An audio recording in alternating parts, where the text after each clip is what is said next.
Okay, ready to start? So I called the meeting to order tonight. This is the Plan and Design Commission, April 2nd, 2024. Will you please call the roll? Yes. Commissioner Henry. Here. Commissioner Arnold. Commissioner Mantis. Present. Commissioner Bruckman. Present. Commissioner Hecht. Present. Vice Chair Kirsch. Present. Chair Moore. Present.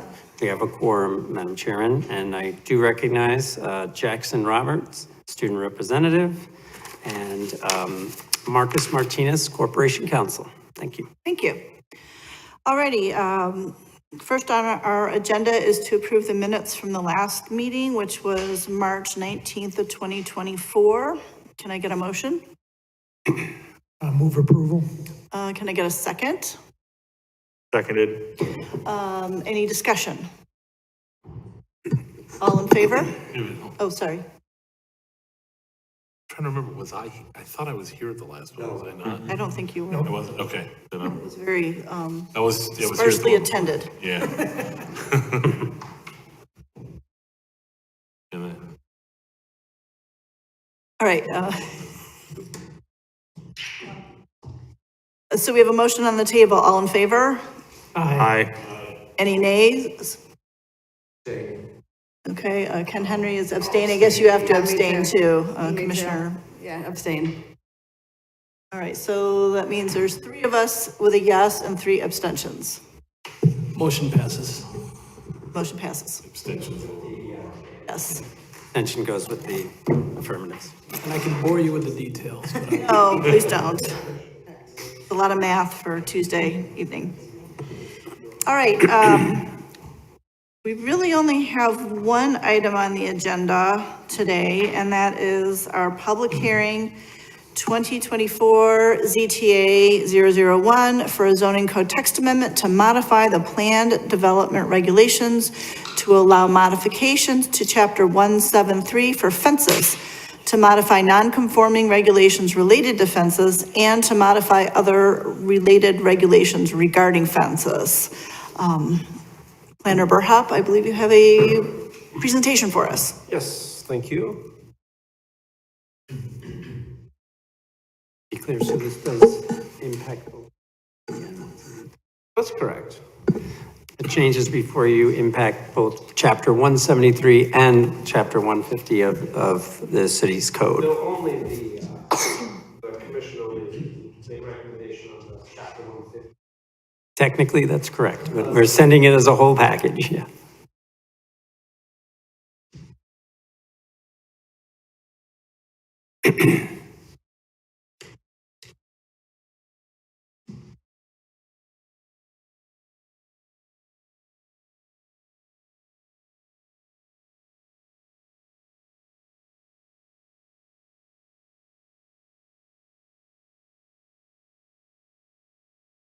Okay, so, yes, this is a active zoning text amendment with an open public hearing before the Plan and Design Commission.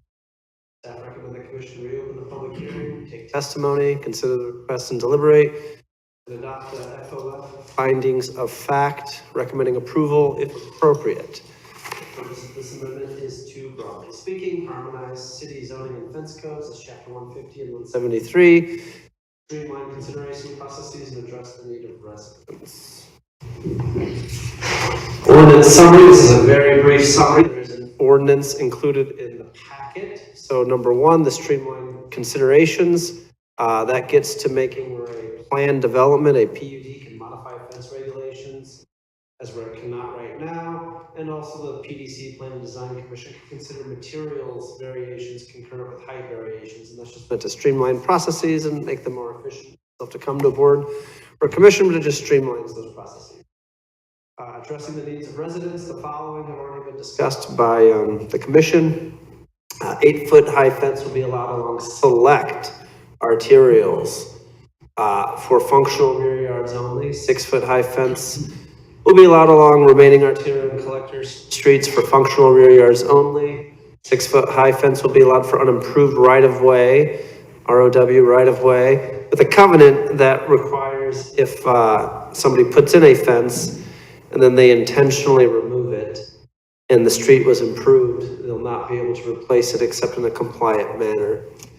And then 10-foot high open fences for sports courts. And then at this point, I just wanted to make a clarification. Staff is recommending that the 10-foot high fences for sports courts be of the open type.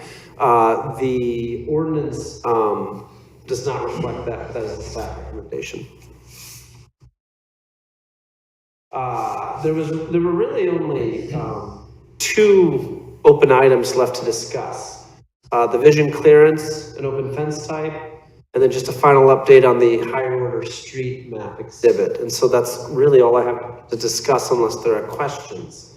So the way the ordinance is drafted so that it makes the change, that open type fences can encroach within the traffic visibility area for where a driveway intersects property lines. And so on that exhibit on the bottom right there, that's a snip I took from Article 8 of the zoning code, which is the off-street parking and off-street loading section of code. And so no changes are proposed for the intersections of streets. And so the ordinance, as drafted, does make a change for where the driveway meets the property line at a street. These are these 10-foot isosceles triangle vision clearance zones. And so an open type fence is currently defined, no changes proposed to this. An open type fence is so constructed that at least 60% of the superficial area thereof consists of regularly distributed apertures. It was difficult to find examples, but we did try to find several and we came up with 3. So this is example 1. This fence is 51% open and 49% closed. This is a solid fence by definition, not open. This would not be allowed in a traffic vision area for driveways. Nonetheless, the commission can look at that and ask themselves if you can see through that sufficiently. This is a open type fence. This would be considered open. There were corresponding spec sheets with this. The spec sheets are in the report, and we did the math on this. So this fence is 77% open. This is at an angle, so it kind of gives you a slightly different view of what that looks like. If the change is adopted, this would be allowed in a traffic vision area for driveways. It would be limited to 4 feet in height, but it would be allowed. Then the last example, this one's approximately right on the threshold. This one's 60% open and 40% closed. This would qualify as an open fence. Again, if the change was adopted, this would be allowed in a traffic vision area for where driveways meet an intersecting property line. Are there any questions on that before I proceed to the final slide on the map exhibit? I think the only question I have would be, we talk about driveways, and I'm assuming that the sidewalk goes through the property line. Did you want me to respond? Yes. In general, sidewalks are approximately 3 to 6 inches from a property line. In general, in reality, they might not always be located that distance. Of course, there are some streets that don't have sidewalks or just have sidewalks on one side. Right. So my question is, we have all these rules.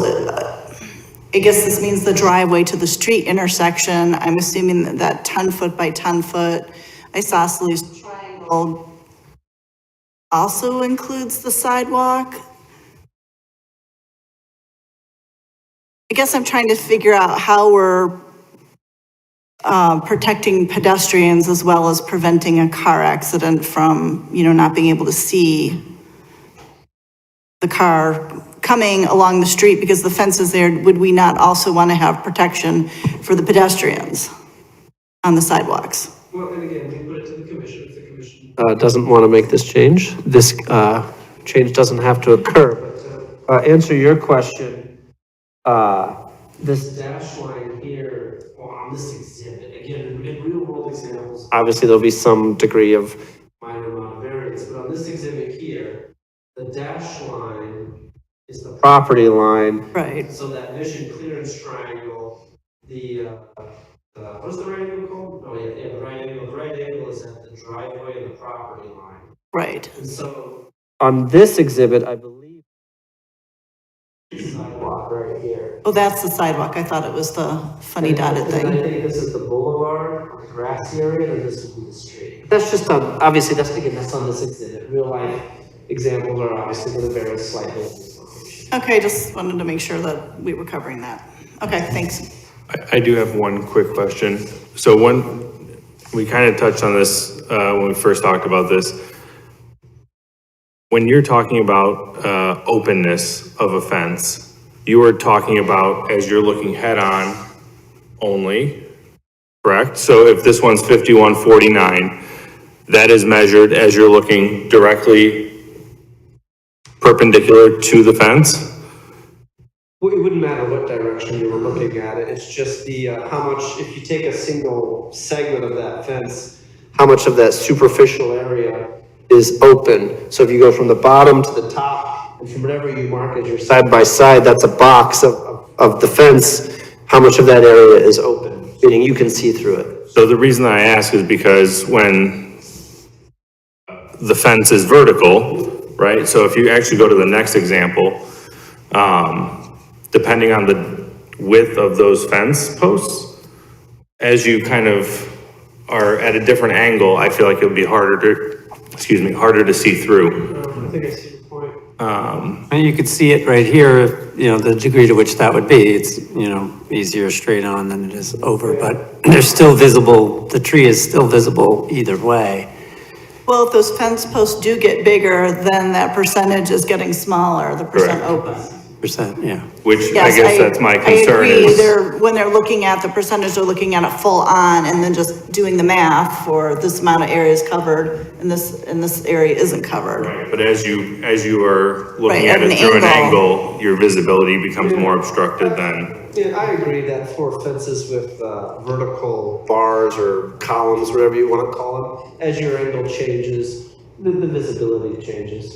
Yeah, that's And this one is 60/40, so this gives you the best example. You could see the one closest on the left side there, that portion, and then on the right, and you can see the difference based on what you're talking about with that angle. and I think But the distance where that starts to get obscured, look at how far away that is. Right, you have to be on quite an angle, so way Quite back an in your angle. driveway. And as you get closer to the intersection where there might be people, then the angle is less, or the angle is actually greater. It's gonna be closer to 90 degrees, so you're gonna be able to see right through it. except to your point, as pedestrians are coming the other way, your angle is still gonna be a little narrower, and it could be more difficult to see a pedestrian. Yes, but I think if you're up close to the sidewalk, you're gonna be able, I think you're still able to see. It's if you're far away back on your driveway and heading up, that's when it's gonna be harder to see. Okay. And we say other communities have this similar rule? So, yes, so the city did check, I don't have it memorized anymore, but we checked something like, I think it was over 20 other communities. And long story short, most of them had a rule similar to our current rule, which prevents, oh shoot, I don't know why this thing isn't working today. Yeah, long story short, most communities have a rule similar to our current rule, which does not allow any type of fence within the traffic vision zone. Not all communities, it wasn't 100%, but it was most of them though. Because if staff had found out that there was, I don't know the magic number, but if, a third, a half or more, well, then we would have reported that to commission, and I'm not sure we would have ever even gotten to the point where we brought examples, but since the majority actually had that rule, we wanted to go out and actually bring examples to the commission. All right, so they do have this rule where they allow the fences. Well, Where they do not allow fences they within don't the allow any traffic vision fences. zone. Okay. Most, the ones we looked at, there were over 20 examples. The majority, I don't remember this exact number, but the majority have our rule. Fences of any type are not allowed within the traffic vision zone for both the driveway and the intersection. And the fences that are allowed along here are only allowed to be 3 feet tall, correct? Yeah. Current rule, the city's current rule is if it's in this well, I shouldn't talk about that. I'm gonna not proposing any changes to it. But this one here, yeah, the current rules that you can have any type of fence within those 10-foot zones, but only up to 3 feet in height. Okay, and that doesn't change? No, we're not proposing any change to that. This specific change that staff has brought forward is that, because in the front yard, in the rest of the required front yard, you can go up to 4 feet in height. Right, Except for in these 10-foot triangles, you can only go up to 3 feet of any type of fence. And what staff is suggesting, should we consider allowing 4-foot higher, but it has to be the open type, which allows greater visibility. okay. But we're not changing that part, we're not changing the 3 feet, we're leaving it at 3 feet. If it's a solid fence, yes. Okay, If it's a solid fence, there's no proposed change to that. If somebody wants to do a 3-foot fence within a traffic visibility zone, if it's 3 feet in height, that is the code and that is okay, but we would be allowing a 4-foot open fence? according to the change, yes. Just in this specific situation, that is correct. Okay, If the commission and council approves that. okay. Do we have any more questions right now? I was just looking up the definition of a fence. Yes, sir? Seems to include, doesn't have to be the stereotypical fence. Shrubbery could be considered a fence. Am I correct in my reading of that? For, what did you look up? Did you look up? Section 150, just definitions, is define a closed fence and an open fence. Well, if you look at packet page 13, item number 2 at the top, does say no fence, wall, landscaping, sign, vehicle, or other visual obstruction located above a height of 3 feet measured from the street grade is permitted within that triangular area. I moved to a different page. Okay. Yeah, no, sorry, this is in 173.001 definitions. Sub A, a fence is hereby defined as a structure forming a barrier at grade between lots, between a lot and a street or an alley, public or private, or between portions of a lot or lots, such structures being independent of any others. And then B is they can be classified as solid and open.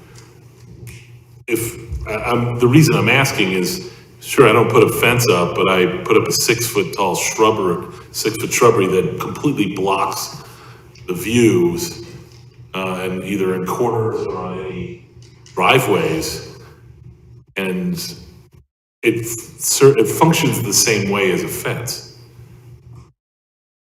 So unless council is telling me that no, this really wouldn't be considered a fence. Or is it covered elsewhere in the code under landscaping? Code. I see it on corner lots all the time, and I'm like, I can't see, I'm at the intersection, I can't see what's coming because of these stinking shrubs. And they're 6 feet high and they're solid.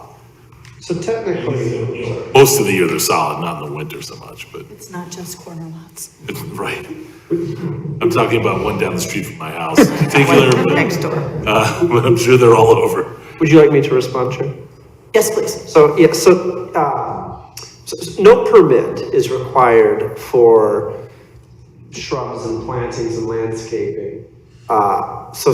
People, I mean, you can drive around, like you said, and you can see it. People have planted plantings at either intersections or at driveways that may obscure it. Technically, if it's higher than 3 feet, that is against the code. The code does not allow, says landscaping, or other visual obstruction located above a height of 3 feet. I think the chair just quoted that section as well. So, but without a permit, there's no way for the city to regulate that unless there's complaints. If there's a complaint, then obviously we go out and regulate it.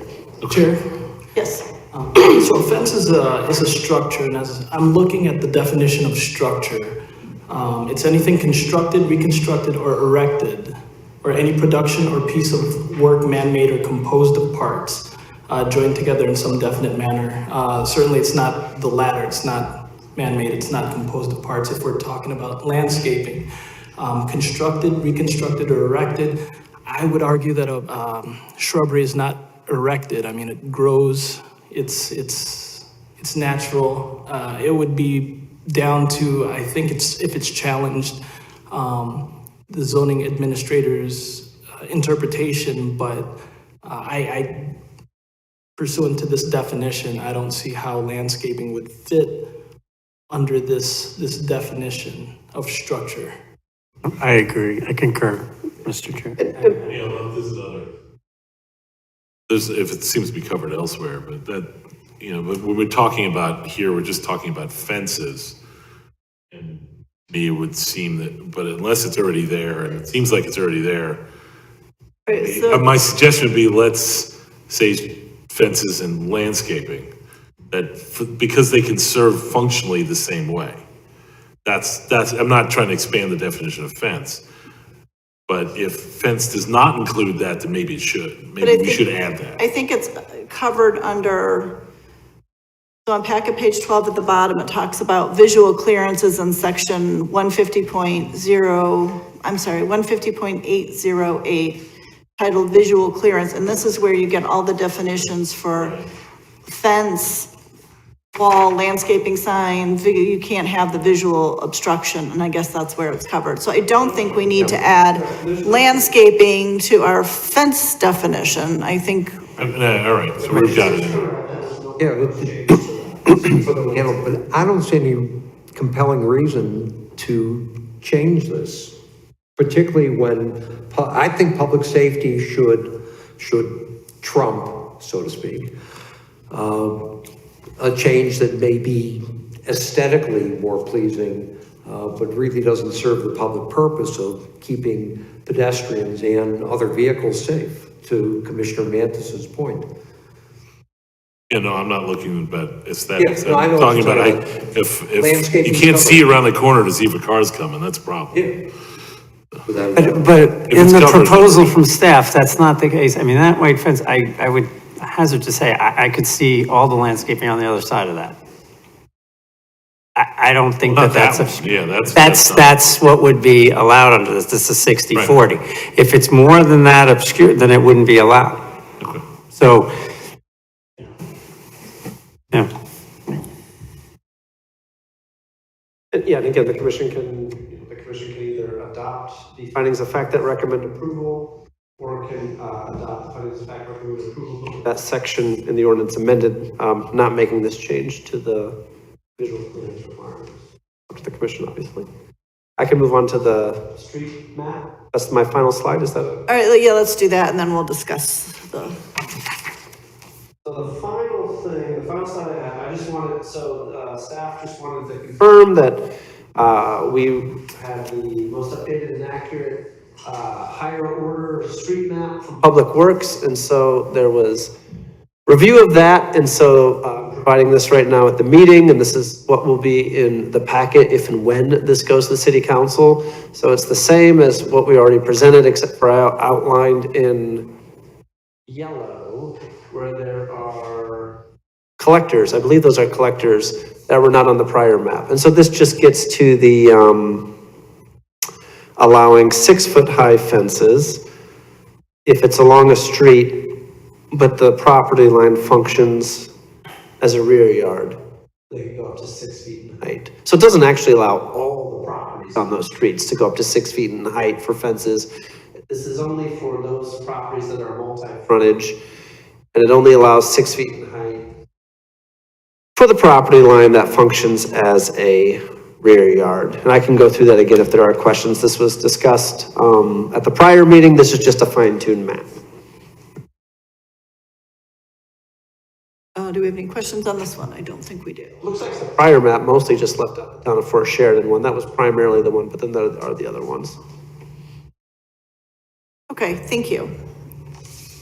All right, is the commission okay with part 2, which is this portion here where we're talking about the fence heights along these specific rear yard issues?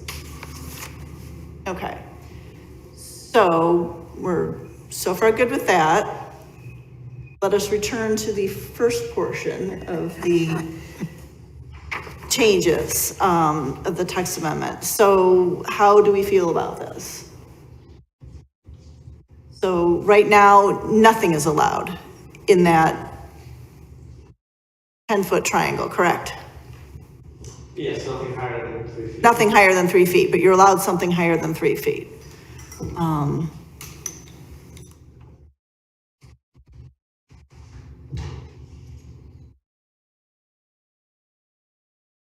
So basically, the only, like, it's hard to wrap my head around. What was the impetus for wanting people to go from 3 feet to 4 feet? Sorry, I don't remember that early discussion. Yeah, I can respond to that. Yes, please. So this package in whole was partially based off of just review of ZBA variation data, and then the suggestion by staff to look at if open type fences should be allowed in where the driveway meets the property line in that vision clearance area. This just comes from ongoing permit work and permit activity with residents and contractors, where we just constantly see people submitting for fences that go right up to the property line, that are 4 feet in height, and them telling us, they only sell fences in segments of 6 feet or 8 feet or 10 feet or 12 feet, and it doesn't make sense to have to pull it back at that angle, and why can't we use this open fence when we can just see right through it? This example, some people use these types, and they say, but you can see through it, why do I have to pull it back? Or they don't sell this type of fence in 3 feet, and we get these types of questions on a repeated basis, so we thought it was worth examining. We've been allowing variations on this. Not to this. The variation was tied to all the other, the variation data was tied to the changes here. Right. The first three bullet points there, and actually there was one or two for the fourth bullet point, but primarily the first 3 bullet points. This other one is the open fence type request comes mostly just again from interactions with property owners and contractors on the challenges they tell us they're having in complying and putting fence in.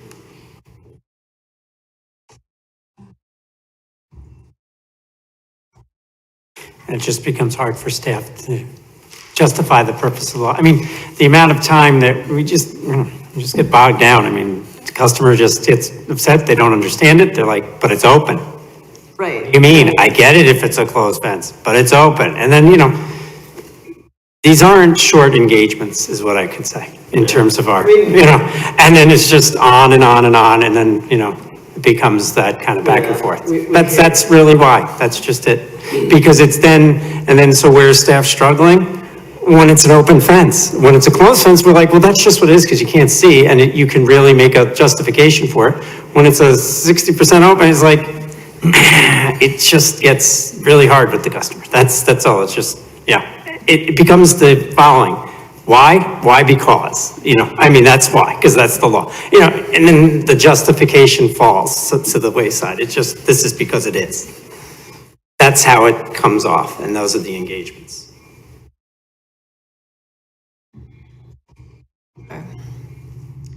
So I'll add something. I guess I'm not sufficiently convinced that 60% is the magic number to define open. I think, of the 3 examples, the one that was more like 77% open is a little bit more palatable to me. So I would be interested in maybe raising that number a bit, so that we're kind of aiming for the middle ground here. I don't know if that's 70, 75, but that seems more reasonable. We have our student commissioner, I'd like to jump in. Jumping off that question from Commissioner Mantis, is this 60% open fence definition something unique to Highland Park, or is there a standard for open fences and closed fences? Yes, please, since you did the research on what other communities have or don't have. I do not immediately recall. Okay. I don't want to speculate and put a number on the spot. I don't immediately recall what the other, there was a variety of numbers, but I don't immediately recall if there was an average or a common one. No industry standard. You're trying to use a practicalness. Can you see through it or not? And trying to give people rights to do things as liberally as you can responsibly. If you set the standard so high as that it's almost entirely open, there are really nobody looking for fences like that. Very few, right? Maybe just the 2 split wood wood fences where you just have 2 bars, you know what I mean? That's it.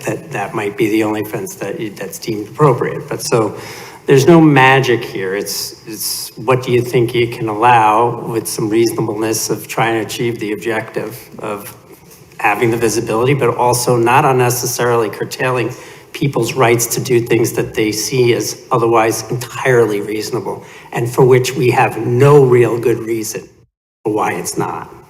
Okay, thank you. That's really what it is. Yeah, just wanted to check, in case that we did go ahead and raise the viability for the 75%, and then people start coming and say, well, these people say it's 60%, and it ends up being like the fence builders of America say it's Right, right. 60%, just to make sure we don't have that happen. I did a quick Google search here. According to at least Law Insider, it ranges between 50% and 66% open is the definition of an open fence. Sounds about right. I tried really hard to find a openness percentage for chain link fences, but it's hard to find that stuff on the spec information. That would have been the 4th example if I could find one. There seemed to be some consensus here now, small sample size, of 50%. I wouldn't agree with that. I'd be with Commissioner Mantis on that. I don't see it higher than 65. Yeah, I think once you go higher than 65, you're getting very limited into the kind of fence you can have. Like it either has to be like the horizontal ones, the wood ones are just going to be the lathwork is just going to be so thin as to be impractical. If the commission does make a recommendation for a percentage, but a higher percentage, the only thing I want to point out is that the definition for open fence should stay at 60%, but because that's tied also to the type of materials that are needed for multifamily and commercial uses. But you could still, Okay, so you could still just recommend that percentage, and we would just draft the ordinance to make it clear that would only apply to traffic vision requirements. I see. Yeah, instead of Okay. changing it. But that did come from somewhere, I just wanted to point that out because that 60% is also tied to the trigger point but we didn't know. commercial for design review, for commercial and Okay, thank you, because I didn't know that. Okay. Because if you do, if it's below 60%, it has to be a solid type and there's materials for that. And if it's above, then it's an open type and that has to be the ornamental black powder coat finish metal. Right, which maybe not everybody is going to want that. Oh, I keep doing my research here. Macedonia, Ohio, though. Definition of open fence of an open area greater than 66%. So examples of which include chain link fences or rail, split rail, picket fences, or wrought iron fence, blah, blah, blah. So I think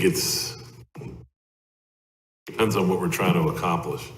If we really want to not have these kinds of, too many of these fences, then make it the percentage higher so it's harder to do.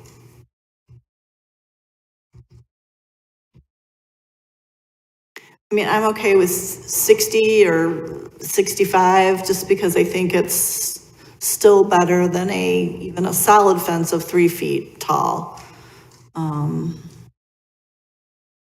But just to be clear, if we do raise the percentage, it would only apply to the traffic visibility area, correct? my recommendation, yes. Correct. Correct. Because then you would run into the issue of people coming in saying, this fence is open to this point. Right. And now it's no longer open. Right.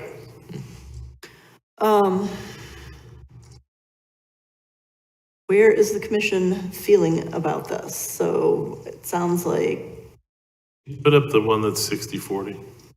thank you.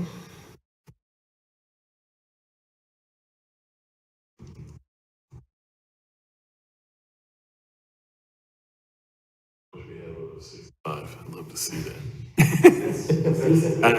This I'm having a little, okay, but.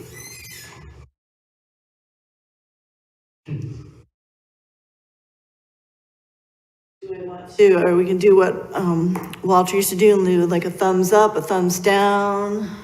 Are we comfortable with this? Well, Do we want to keep discussing? My suggestion would be that we ask for this to come back with only those changes that we can have concurred on right now. Well, I don't think we've concurred on anything. Well, then, no, I think we agree that the arterial streets and the front, functional backyard or whatever, that change is okay. But we're tying it up with something that I don't think we're gonna agree upon, and I'm not, Can we separate them? You don't have to, you just say yes to everything else but the open fence thing, leave it Okay, alone. okay. That's fine, That's fine. that We just can moves it make along. the motion that way. Don't want the open fence thing, we leave that alone. In that 10-foot area, that's all. The only other thing is I want to bring the commission's attention to, I just also do want to put on this last bullet point here. That was not in the ordinance, and that is a staff recommendation that for the sports courts, that be open type fence, and that's because those are So tall. so tall, people start putting those in their backyards that look like castles and walls, so. Right, It's an aesthetic thing, it's a visual. right. Well, and then it keeps like the shadow from coming into somebody else's yard.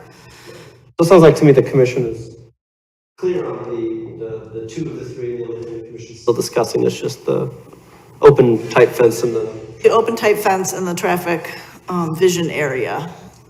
So I'm still trying to gauge how comfortable we are with this. I think I have a no down on one end. I have a higher percent open over on my other end. Don't know where everybody else is on this. I would be in favor of changing the percent to at least 65. Something higher, Yeah, okay. I'd be okay with that. Okay, I would go along with 65. okay. More open, it's better. All right, so can we draft a motion that includes these things? And I assume we're okay with the open fences for the sports court? Okay, so can somebody draft a motion that includes the sports court recommendation and modifies the 60% of the superficial area of the traffic? So Chair, if someone were to want to make a motion, I think it would be adoption of the findings of fact and recommendation or recommend approval of the proposed ordinance as written with the 10-foot allowance for sports courts and with 65% for open fences. Does that fairly represent 65% for open fences within the individual clearance? vision clearance. For the driveway, Yes. property line intersection. Yes, yes. So moved. Do we have a second? second. Okay, all in favor, I suppose we need to do a voice vote. Oh, wait, Oh, we sorry. should ask for public comment. Oh, any again, I public guess. comment? I don't think we've got any public to comment. Thank you. There's any further discussion on the motion? Any further discussion on the motion? Okay. All right, can we please take a voice vote? No. Roll call. A roll call. Has to be a roll I'm call, sorry, yeah. I'm sorry, Roll call, a roll yes. call, that's what I meant. Halfway. Thank you. Commissioner Henry. Aye. Mantis. Aye. Commissioner Brockman. Aye. Commissioner Hecht. Aye. Vice Chair Kirsch. Aye. Chair Moore. Aye. The ayes have it, the motion carries. This item has been recommended for approval with two modifications as stated to the City Council. Thank you. Thank you. All righty. That's all of your formal business tonight. Now you have training. Okay, so I'm gonna do the administrative design review update first before we go into training, if that's okay. Sure. I don't have any administrative review design updates, and I do not have any case briefings this evening for you, Madam Chair. Okay, and then our next regular meeting is the 16th of April, 2024. Anything you want to include for that, or just? Earl? So we do have several items for the 16th, or a couple items. My understanding is on the 16th. There will be a planned development application for the Acura dealership on Skokie, Skokie Valley Road. just north of Half Day Road, correct. I can't remember the exact address either. Yeah, I can't, and I don't want to misstate it, but it's the one on the east side of the road, right? And then there will be I believe, a sign variation for 2860 Skokie Valley Road, which I believe is the Genesis dealership. Then there'll be a sign package amendment for 1930-1960 First Street, which is the corner on Elm and First Street that it said something about.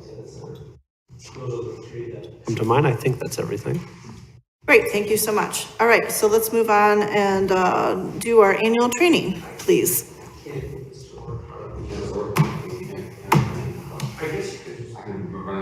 Use the arrows, yeah. Good evening, Madam Chair, members of the commission. It's good to see you again. You've gotten very accustomed to Marcus. Some of you still recognize me, Hart Paxton. I used to have that very chair. When you're able to handle that Marcus. I understand you've also met Hannah Snyder of our office. Hannah joined our firm last year and does a lot of work helping Marcus, me, and Steve Alrod, and handling cities, all sorts of city matters, including a lot of the zoning approvals that come through the planning commission and the zoning board as well. It's our pleasure to be back here for the annual training. Last year when I stood here, I said, well, gosh, there's really nothing new, but hope it'd be useful. We have new material this year in addition to the old material. So I'd like to think that the old stuff is still good for a refresher, and the new stuff we think is important for you to keep in mind and roll in with all the other material. A lot of this should be familiar to you. That's a good thing. But we do find that this is a good exercise for planning commissioners and for us. It's a good dialogue between us. It helps us help you. We'd like to think it helps you do your job as planning commissioners. We do this type of training in many of the communities we represent. And so for us, we geek out on this stuff and I'm really excited to get started.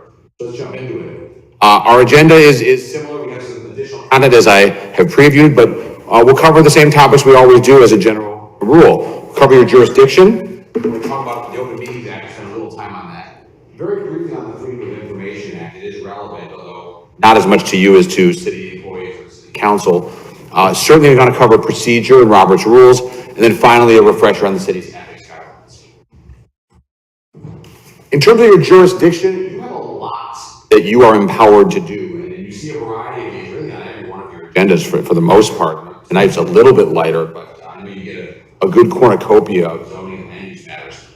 Zoning map amendments and zoning ordinance text amendments. These are pretty classic items for a planning commission to deal with. Special use permits, which include both a conditional use permit and also planned developments.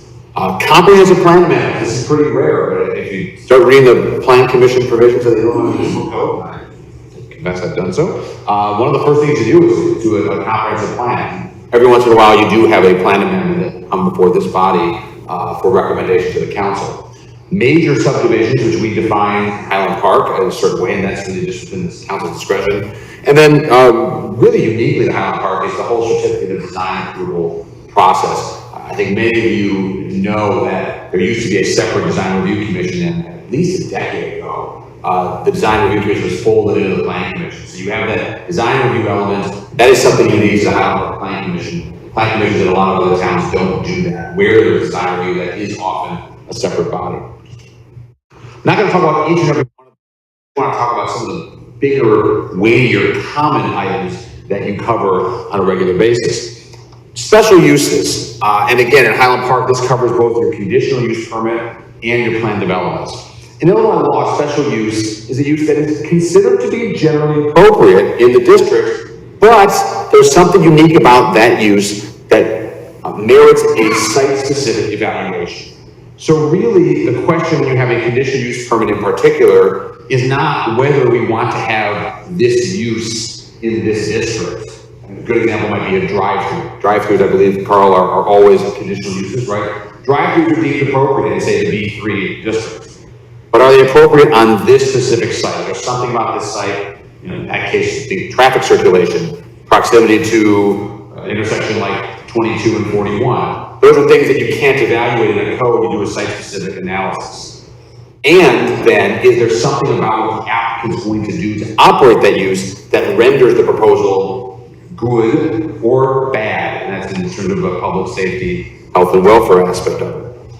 Or if I could just add something. Yeah. Sometimes I'll hear maybe a public comment that says that a particular use would be better than the application. Of course, all of you know that that is not part of your consideration. We're not looking at what is the best possible use, but as Hart said, whether this particular use is good and the way that it's proposed to be used in this place, whether that meets your standards. Correct. Well said, Marcus. Plan developments, I'm excited to hear you have one coming next time. We used to get a ton of these. Plan developments were really popular. When I started with our firm in 2005, and this was the salad days of development before the recession. We had plan developments for residential development. If you've been in Highland Park long enough, you may remember how much residential development was going on. We had plan developments all the time in the city. They've slowed down. That's usually a function of really the economy and the real estate market. But they are an important part of a zoning code. And we have, I think, a really robust plan development article of our zoning code. A plan development is really designed to promote creativity and ingenuity. And I've quoted a little bit here from the very first provisions of our plan development ordinance. Fundamentally, what a plan development is about is a proposal that is creative enough that it merits consideration, but it departs in so many different ways from what the zoning code may require that to go through that methodical approach for each variation or each modification would just be exhausting and unproductive. So plan development is meant as a comprehensive means of looking at a development, usually one of some size, and it's meant to foster that kind of efficiency and creativity. As many of you know, if you've gone through one of these, the standards are voluminous in a plan development, and the analysis that you'll do and the staff will do is pretty heavy. Those processes tend to take several meetings because of the gravitas of the application. But it is an important feature. I think one of the types of things that you'll do that will get the most attention within the city because of the nature of those types of developments. I've been told to move this closer. Move it closer to me. I almost never need a microphone, so okay. When we do a plan development, the ordinance is set up having a two-step review. Because plan developments tend to be such major developments with a huge investment by the applicant, a plan development ordinance contemplates that the developer first comes forward for a preliminary review, and they'll bring all the standard types of plans, landscape, site plan, engineering, etc., but not to a level anywhere close to what a final approval would require. The reason being the applicant wants to get a take from first the commission and ultimately the council. Does this meet your standards? Is this enough of am I showing you what you need to see? If so, I'll come back on a final approval with all of the details in those plans that we would require, and that would get the last and ultimate vote from the city council. The structure is set up so that once a development obtains preliminary approval, the applicant should get final approval unless they make a substantial change. The reason for that is perhaps obvious. If the preliminary plan was found to meet the standards, and the proposed final plan is substantially the same as a preliminary plan, it would not make sense that the final plan wouldn't meet the standards. So the system is set up to allow the applicant to go through a really robust preliminary process with a public hearing, and then come back for a final review, not a full hearing before this commission and again before the council. You note the bottom bullet on the slide refers to concurrent review. The plan development ordinance does allow an applicant to go through one step. It's obviously a lot faster for them, but it means they've got to do all the heavy lifting at the beginning without knowing whether this commission and the city council will find the proposal meets the standard. But that is their risk. They can ask for concurrent review and maybe it gets through, maybe it doesn't. But the ordinance is meant to allow that flexibility. Hello, Hart. Said in your comments, if the final development not substantially changed from the preliminary development, the code section says does not include any change from the approved preliminary development. I think the way I'd have to look at the exact language, Commissioner Henry. I'm just looking at what you have on the slide. I'm sorry. If it not include any changes that are in sections 535B9, there are certain changes defined as being substantial. For example, if the final plan includes an additional zoning variation beyond that which was identified in preliminary, at that point, the code says you have to have a hearing again. It doesn't mean they have to go back to square one. And we've had that. I can't remember which property, but we did have a plan development not that long ago in which they did the two-step process. They got preliminary approval. They came back with the final plans, and it had some change that was called out in the code. The remedy is you just have to have a full hearing, notice, and the whole kit and caboodle. And they went through, and as I recall, it was reviewed, negotiated, approved, and built. I don't remember which property, but I don't think that's relevant. So it's not, there are some kind of changes that are considered to be minor. I'm gonna make one up. If they change a tree from an oak to a maple, I don't think that would generate a public hearing. But if they started tearing up a whole bunch of trees, that might. So standards for approval, and Mark has alluded to this a little bit in talking about special uses. The code does set forth standards for approval for pretty much everything that you do.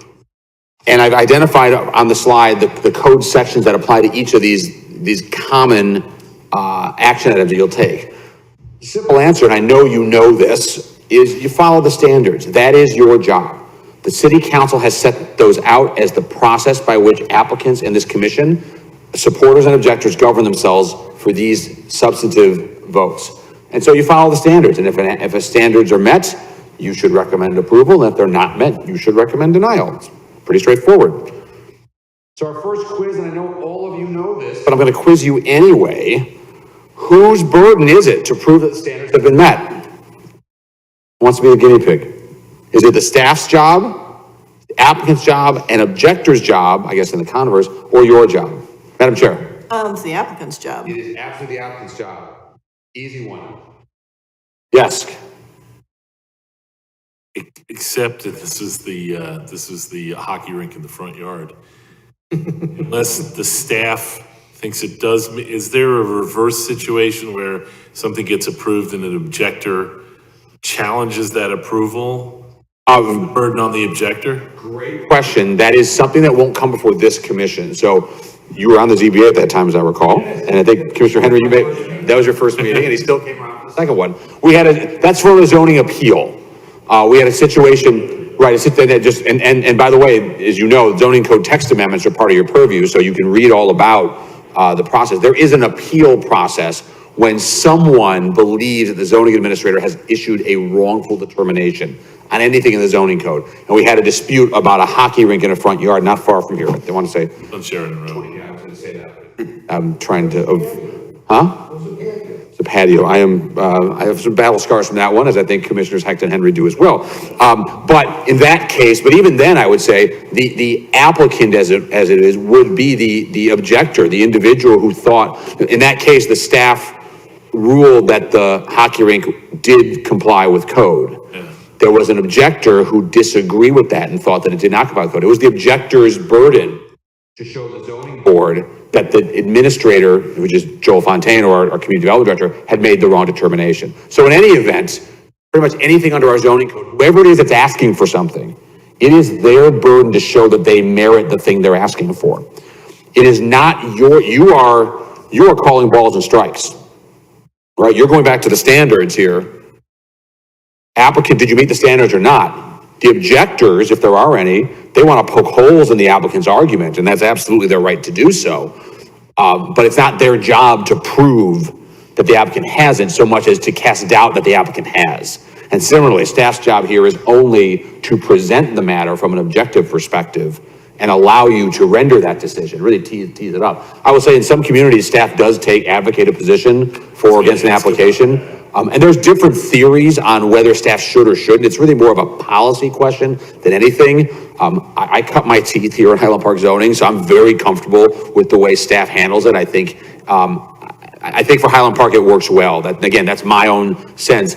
But certainly there's room to argue that point. And if there's ever a time when staff needs to advocate, there may well be reason to do so. But generally speaking, staff's job is not to make the case for anyone or against anyone. The one exception might be, and again, it won't come before this commission, when there's a zoning board appeal. In that case, the zoning administrator is in many ways like a defendant, defending these decisions that in this case, it would be Joel, that Joel made. But those are pretty rare. There's no policy issue though, because I've done enough zoning of my own, work of my own, and other municipalities, the zoning administrator will make a recommendation. That was, No legal issue. Okay. I mean, I could say the benefit of that is that if an application does meet the goals of the municipality or even just the community development department, there's benefit in pushing their plan commission and city council the way that staff thinks things should go, right? Because otherwise it's just left to the ether and who knows what happens. The downside is sometimes the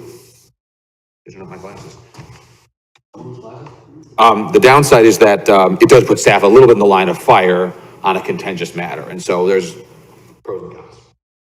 So. Is this me or you? So we've talked about your jurisdiction. Let's go on to the Open Meetings Act. Oh, wait. One more here, a PDC vote. I did want to cover this real quick. Sorry, before we jump in.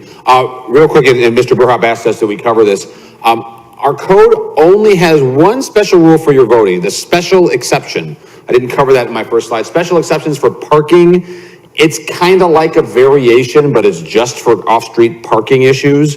Article 16, I want to say, of the zoning code. They are pretty uncommon, but when you get a request for a special exception for parking relief, you need, according to the code, 5 of you to vote in favor for it to be transmitted as a recommendation of approval. It's the only case that we know of in the code where your vote is not a simple majority of those voting. On everything else, it is just that, a simple majority of those voting. Now, you need to have a quorum of at least 4 people here. We'll talk about that in a minute to do business. But you could have a 3-to-1 vote, either with 3 people not here or 3 abstentions, and that would be transmitted as a recommendation in whichever direction it went. You do not need 4 affirmative votes to do something. That is different than the zoning board. For those of you that have been to or on the zoning board, for the zoning board to grant relief, there must be 4 affirmative votes. That's pretty standard for zoning variations in Illinois. Plan commission is much more fluid in that regard. Now, Marcus. The, generally speaking, Open Meetings Act requires that meetings be open. This requirement applies to public bodies. Public bodies include subsidiaries of cities and villages, therefore it includes you. And there are 3 key elements to consider in whether something is a meeting. One, is it a gathering? What is it a gathering of? It's a gathering of a majority of a quorum. And what is this majority of a quorum doing? They are discussing public business. The Plan and Design Commission is a 7-member body, and a quorum is 4. A majority of quorum, a majority of that 4 is 3. It's not 2. So a majority of a quorum of the PDC would be 3. So the main takeaway here is the two of you can get together, talk public business. There is no violation of the OMA. But let's break this down a little bit more. What is a gathering? A gathering is a contemporaneous communication, and obviously that includes an in-person communication. That also includes emails, text messages, social media. Social media is particularly dangerous, and I can kind of walk you through an example. You've heard this example last year where, let's say Commissioner A has their Facebook out, and they see a news feed, and this news feed is specifically related to the public business of their commission. Let's say in this case, it's someone has posted a comment about planned development. And they see it and they say, that's not right. And so they decide to set the record straight and leave a comment. Commissioner B sees Commissioner A's comment and decides they want to reply and kind of support Commissioner A and say, yeah, that's exactly right. Yes, Vice Chair. Commissioner A is not correcting a fact, they're just giving their opinion about something, correct? About the planned development. They're speaking on it. Just the mere fact that they're discussing it. Okay. And then B all they say is, yeah, you're right. Commissioner C observes this back and forth, or really not even a back and forth, they just observe this communication. That is where it turns into a meeting, and it's an unnoticed meeting. And that's where you can kind of get into trouble with the OMA. And I'll just add to that, Chairman Moore, it doesn't matter what they're talking about. Okay. Because, and Marcus is right, social media, say, Marcus, we're not gonna start posting about the fence ordinance. I hope, well, if you want to, that's one thing, but it's not the same as cat pictures or what's going on in the Cubs game. But nevertheless, it can get you into trouble real quick. So am I saying don't post online? You probably shouldn't post online about public matters. It's just safer not to. It's just gotta be really thoughtful. The same is true for emails, right? Text messages, all these things. You can stumble into an accidental violation in a way that was never possible when we just had in-person meetings. The telephone was the challenge 40 years ago. We're so far past that. And so best practice, stay off of social media when it comes to public business. And we'll talk about this, you'll hear this theme over and over again. If you really need to talk to one another, call a meeting. Call a meeting, you can talk all you want. Otherwise, keep it to a minimum and try to avoid it. Absolutely. So just 3 things to leave you with. Limit your communications, as we said, to less than a majority of a quorum. Be wary of that reply all button when responding to emails. And in fact, we counsel not to have every member of the commission in the CC portion of the email, because you can run into unintended or unnecessary problems. Commissioner Hecht. The clicker of an instant message is what reminded me of this, just for the beep. And it's actually your predecessor, posted about a matter on Facebook, or I think actually commented on it, someone else's post. Is that where it's possible that 2 other commissioners viewed that post at the same time as it was written? Is that a violation? Is that the violation, or does it actually have to happen and somebody has to prove that it actually happened? The violation comes not from the initial post, but from the second commissioner's response, and then the third commissioner's observation of the 2 communications. That issue that we're talking about was more of an, it wasn't an OMA allegation. It was more of a, That was a due process concern. Yeah, I'm just wondering, because it's not contemporaneous, like if I were to post something, 2 hours later, somebody else, another commissioner comments on it, that's not a contemporaneous communication. So is there a case on that? Here's what I would say. I don't want Highland Park to be the test case. So there is no, right? that's what, not to my knowledge, okay? Not to my knowledge. There is, we'll cover in a little bit, there are criminal penalties for violation of the Open Meetings Act. I do not want any of you to be the first ones in OMA jail, and certainly not for this. Right? so there isn't any. Not to my knowledge. Not to my knowledge. And yes, contemporaneous, has to have some meaning. We can come up with a more extreme example where Commissioner A's post is followed a day or 3 later by Commissioner B because the algorithms on Facebook, it doesn't show up till then. I just don't want to have to defend that. Right? It just puts us in, it's a hard one. It's a hard one to defend. And even if it's not an actual violation, it just makes the commission and the city look bad. Yeah, no, I agree with that. What if Commissioner S completely stays away from social media, but Commissioner S's wife likes to read posts and blurt them out? Not a problem. Okay. Not a problem. The only thing that applies to you as commissioners. It does not apply to anyone else in your home, your neighbors, etc. But again, you have to be responsible for it, and there are penalties. So, I think they're easily avoided in this case. absolutely. And lastly, there are FOIA implications with communicating in this manner. New content coming. Here we go. I promised it. Brand new. 2 cases have come down from the Supreme Court March 12th of this year. Linkey v. Freed and Garnier v. O'Connor Radcliffe. And the issue before the court was, at what point does a public official's social media account become a public forum? And it's important, what does it matter if it's a public forum?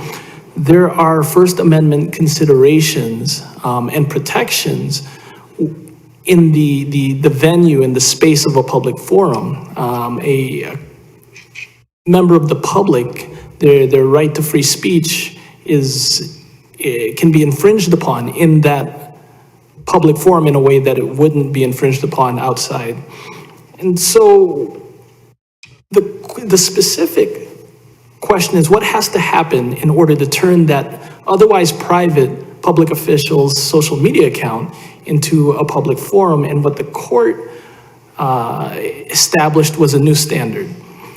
And first, the public official has to possess actual authority to speak on behalf of the government. That's not much of a consideration. It's not an issue really for the PDC.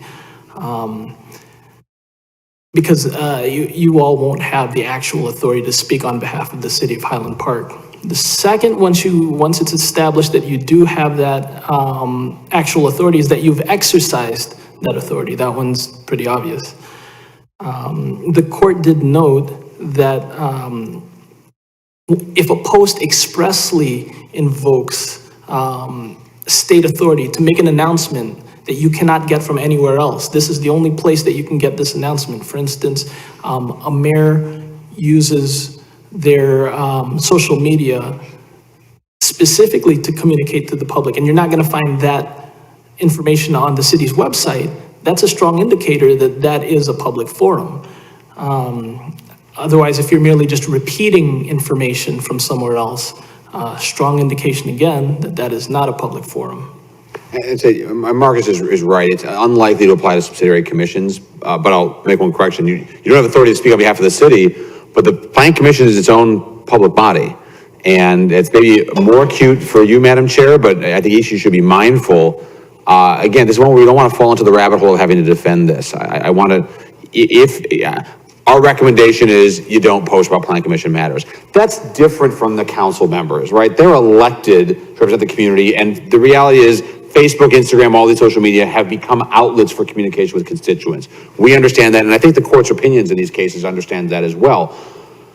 It's when that becomes a substitute and replacement for the communication from the government itself is when these officials can get in trouble. And these cases went in different directions. One was in favor of the official. No, it's not a public forum. The other one said, no, you did create a public forum because of the nature of that. So it's unlikely to affect you, but it's another reason to be extraordinarily careful in whether and what you post on any social media about the business of the Planning and Design Commission. That's So if it's an open forum that you can't block people. Can't block people, yeah. It just, as Marcus stated, you stumble into First Amendment issues that you probably didn't intend. And of course, you can imagine each of these cases where someone got blocked. Or deleted, their comments were deleted. Right. Someone was unable to communicate on this and said, that's my First Amendment right. And in one case, court said, yeah, you're right, that was your First Amendment right. That was infringed. But that's separate then from the social media, like Facebook blocking somebody. Correct, we're talking about the individual official. Engaging in content regulation, right? When there's a public forum, the government's ability to limit the content becomes restricted, in some cases pretty severely, right? It's why we have to allow people to protest on our streets.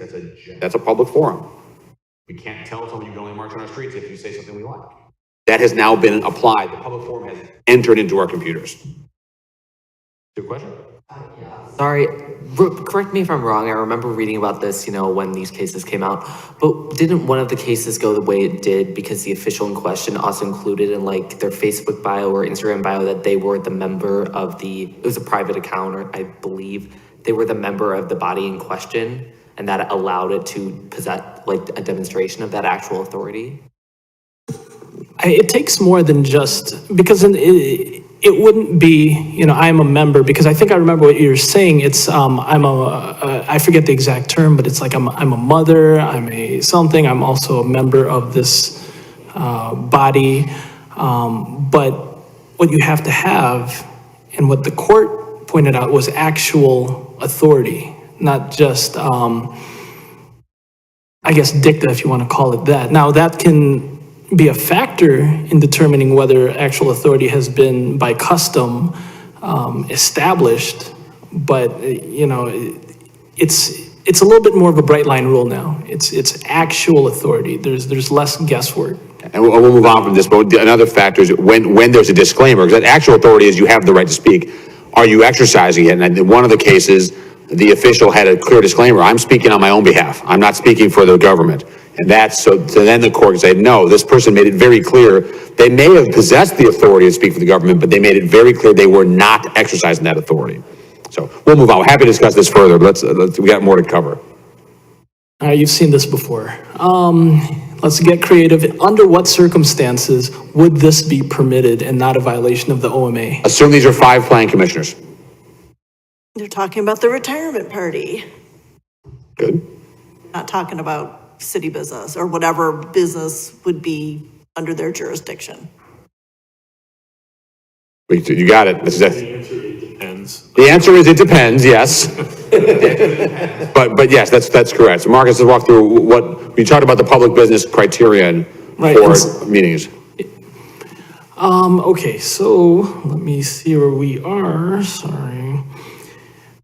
Okay, so the Open Meetings Act applies to matters of the public body. In this case, it is the Plan and Design Commission, it's plan developments, it's land use developments, but other city issues may not be within your purview.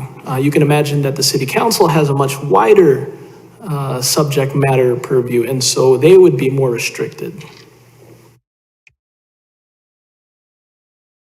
We talked about this. Don't reply at all. Just don't do it, please. Absolutely. How about agendas?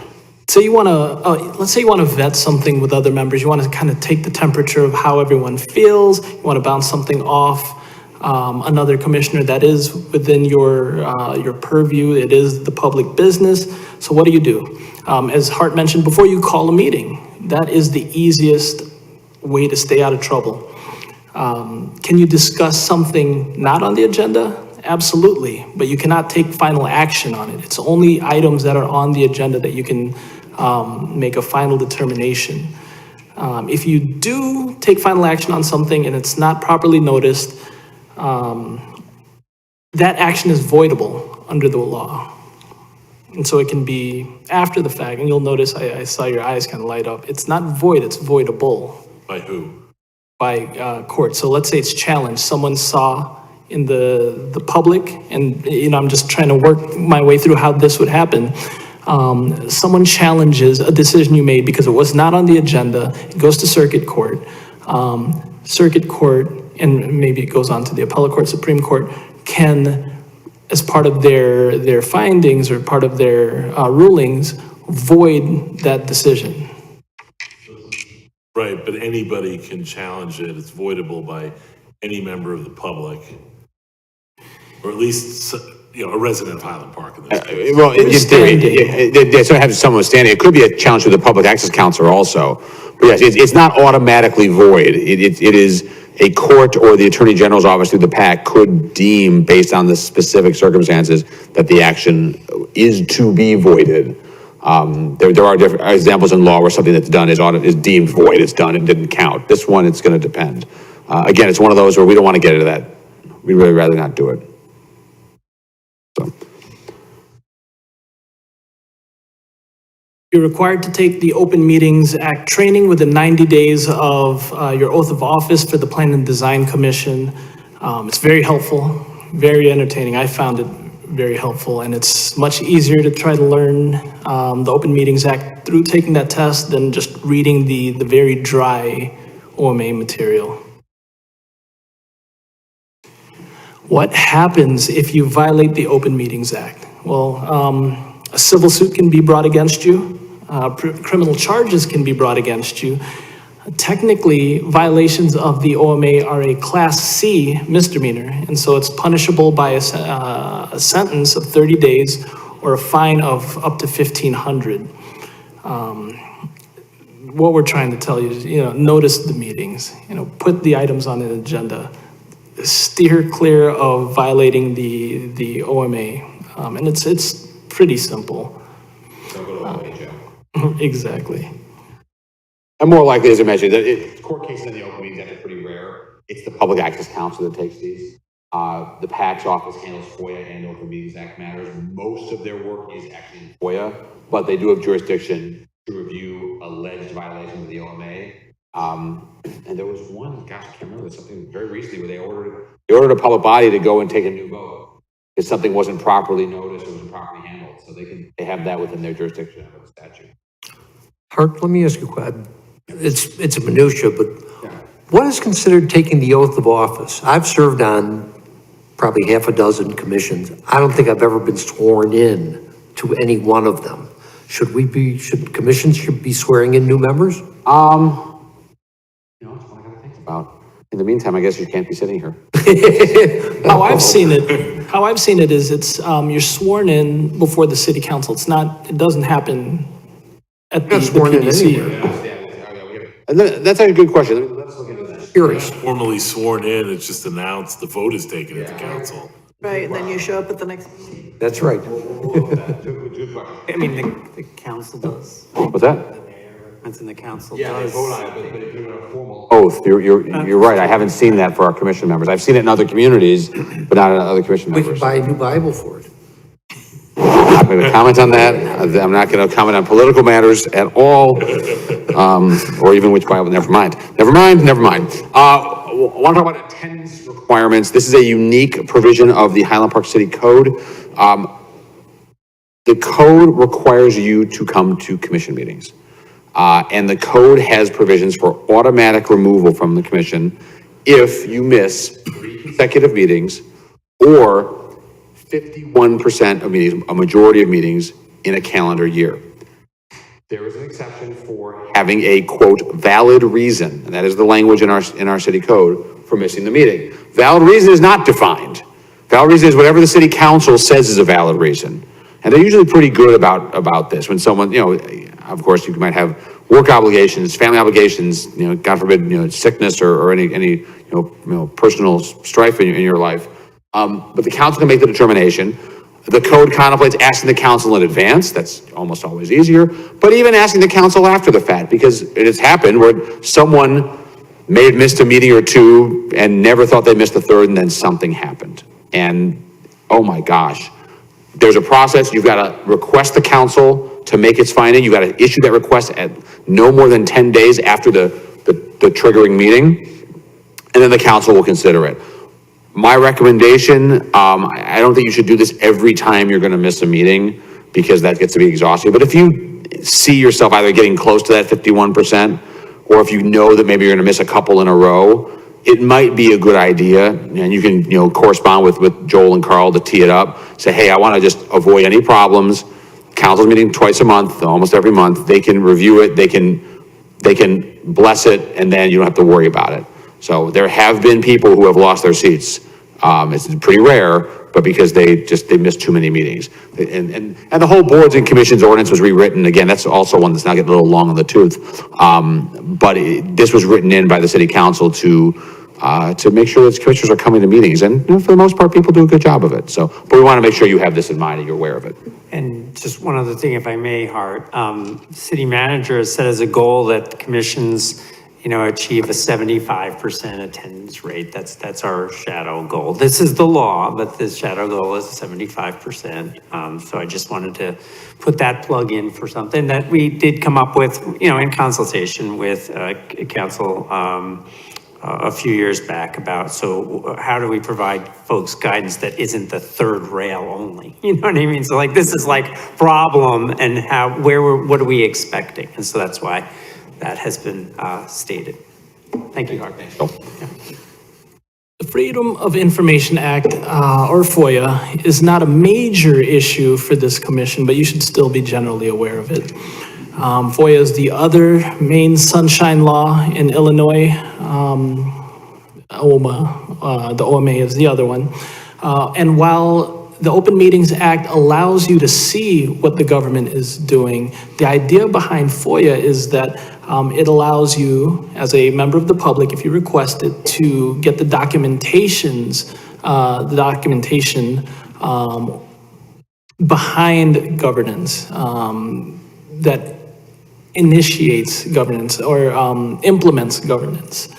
And so, generally speaking, Section 1.2 of FOIA states that city records are open.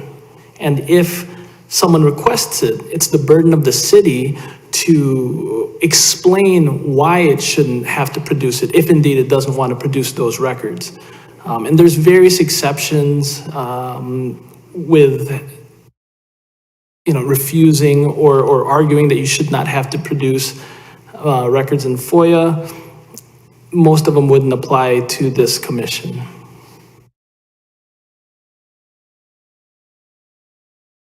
What would be included in FOIA for this commission? And are you subject to FOIA? I can imagine that maybe staff emails might be something that someone would ask for, staff emails to the commission. Really, the answer to are PDC members subject to FOIA is maybe, and we'll get into that a little bit more as we go.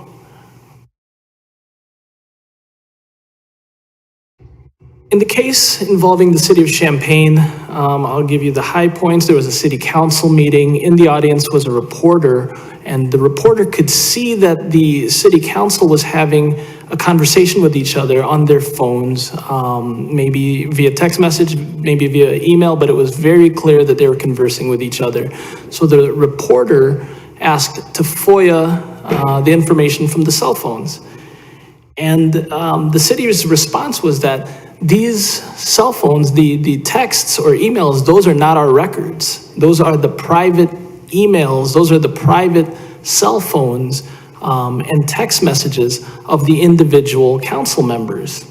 This went up to the appellate court, which said that actually these are city records. And that is because once a meeting convenes, the city council, for all intents and purposes, they are the city.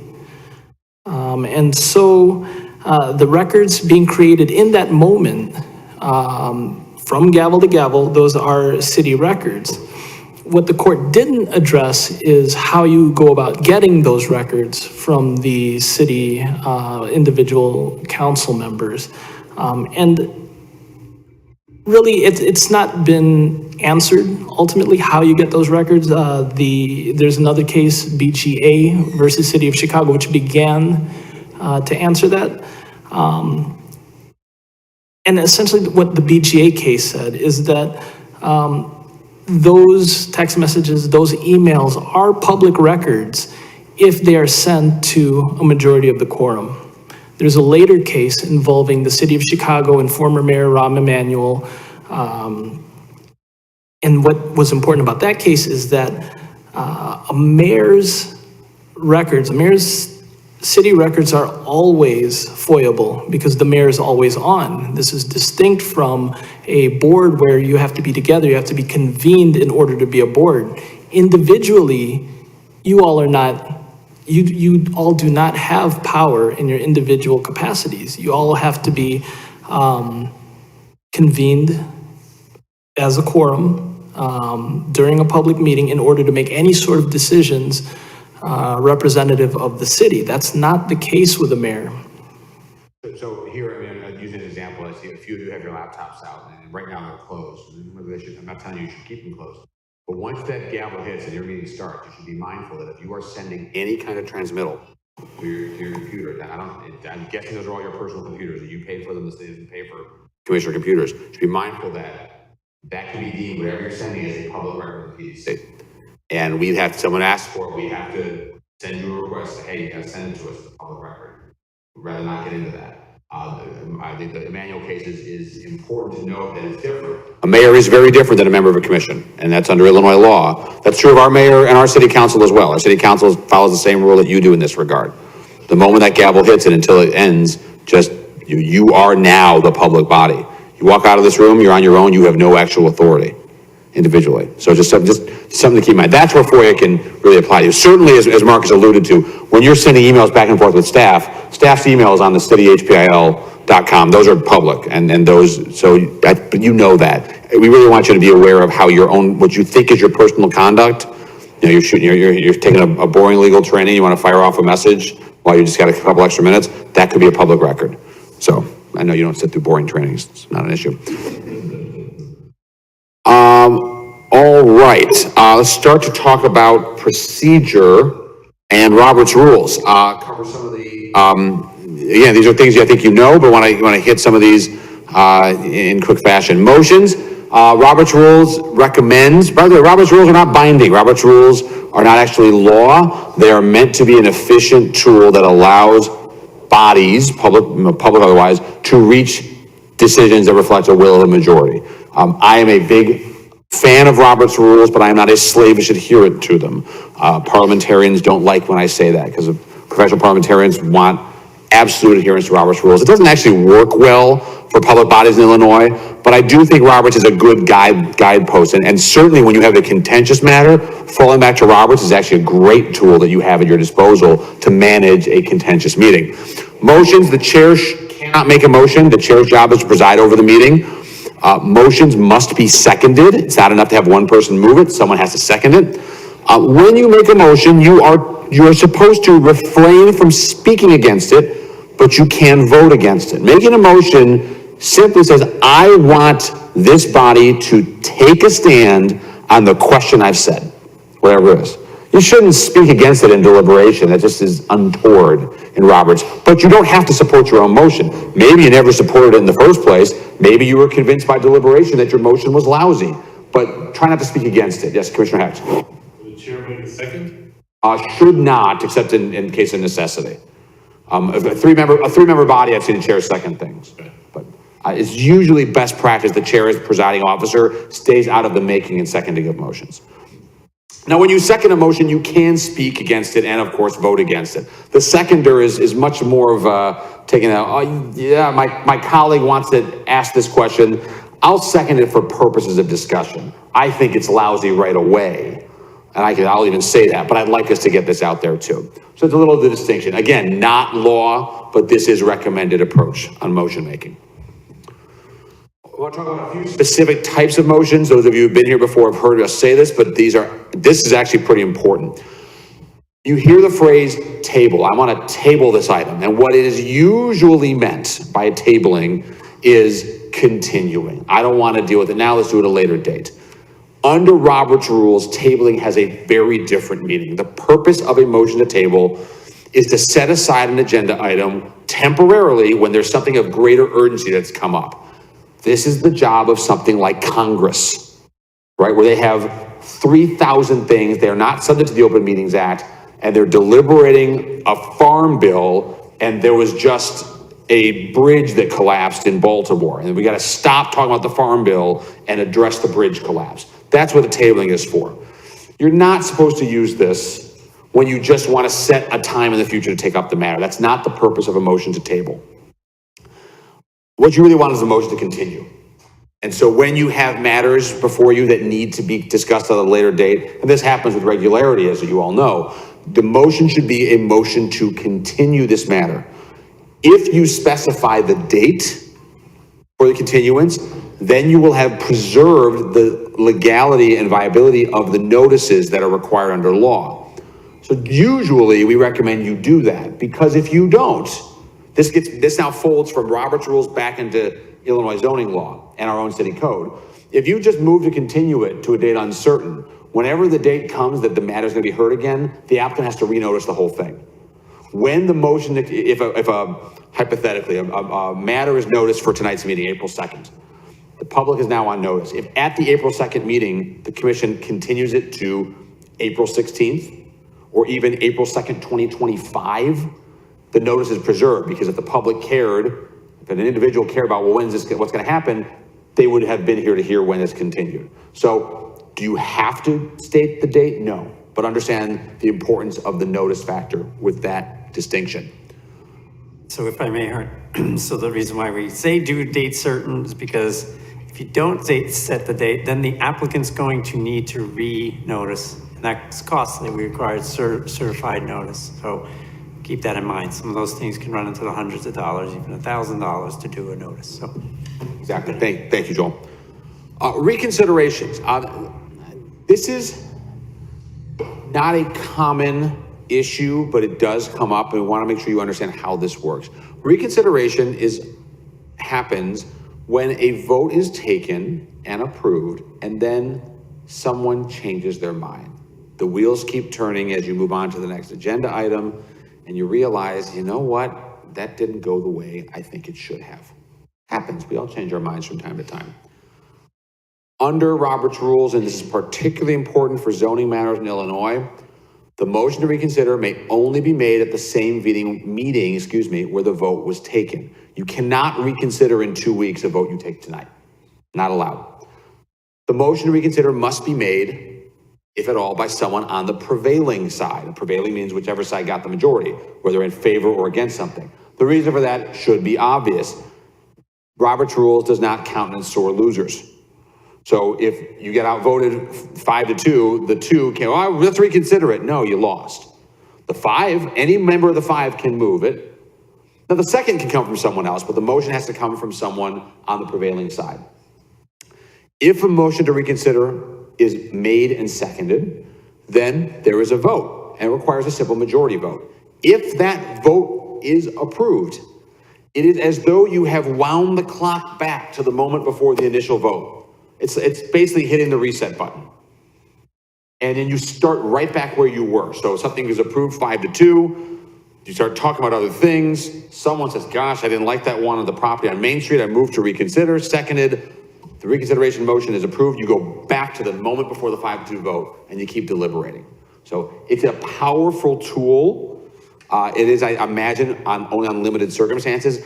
You got to be a little careful with this one in particular here because of public hearing and due process considerations. We can imagine a circumstance in which you've got, say, 2 public hearings and the first one garners an applicant, maybe even an objector or a supporter. They leave. They're not here to listen to your second hearing. We'd love people to stick around, but they don't. And then they're not here, it's reconsidered, and they miss the next part of the discussion. Have you done anything illegal? No. But it's just something to be mindful of, is allowing people the process and being part of a discussion if you decide to reconsider it. yeah, and Hart is advising, not illegal, but it is not good practice, and it is seen very poorly by applicants. I'm not saying don't do reconsideration, but the timing of when you do it matters from a public perception. Okay? In some cases, and let's just say you got to an end of the meeting and something like that happened, you say, well, gee whiz, folks aren't here and all, and I know we could do this. Well, then maybe what you do is you reconsider, you say, okay, let's then continue this item, and then we get people back in the room to talk about it. It's still not, there'll be consternation, but then there won't be any kind of consternation about, I wasn't even in the room when you did that kind of a thing. Well, let's transition from Robert's Rules to Claren v. Village of Lisle. Now, this particular Supreme Court case had massive implications. What the case stands for is that all interested parties have or are entitled to due process rights. So the parties that are in a Plan and Design Commission hearing, because of this case, now are entitled to due process rights. What does this mean? This means that they can present evidence, testimony, expert witnesses, they can subpoena records, they can cross-examine.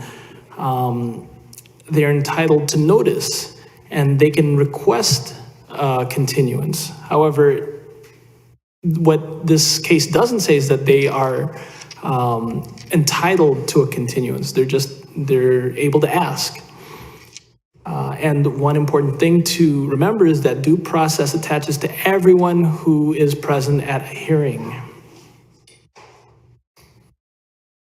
practical implications does this have, does this due process right have? Well, for starters, ex-parte communications. You shouldn't be engaging in communications about the matter with one party and not another, with the objectors and not the applicant, or vice versa. All communications about a hearing should be done in a hearing. And of course, this doesn't include communications with staff. Staff is not a party. Another thing you shouldn't do is consider evidence that is not presented at the hearing. And the reason for this is that the members of the public who attend the hearing are entitled to know the considerations of your determination, why you made the decision that you made.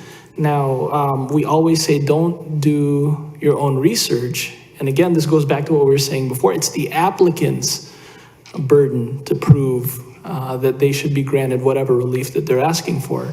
If they don't provide that, if they haven't met their burden, then certainly the case can be continued for them to bring in whatever evidence was missing, or you can always recommend denial of the application, or in cases where you have the final decision, you can deny the application.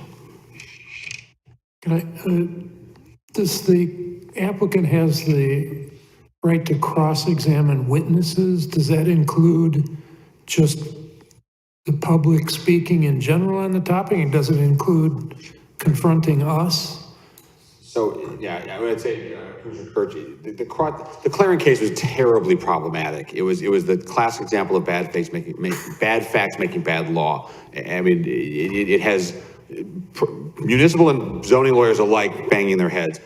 A lot of it has been dispensed with in terms of, by the legislature in terms of judicial review, but there is still this lingering issue, and I'll go back to the slide, that someone who has got the formal right of an interested party does have the right to cross-examine. What many communities have done, Highland Park included, is put some guardrails around that. We require registration as an interested party to avail oneself of all these rights. So most people don't do that, which is fine, because they still can speak at a public hearing.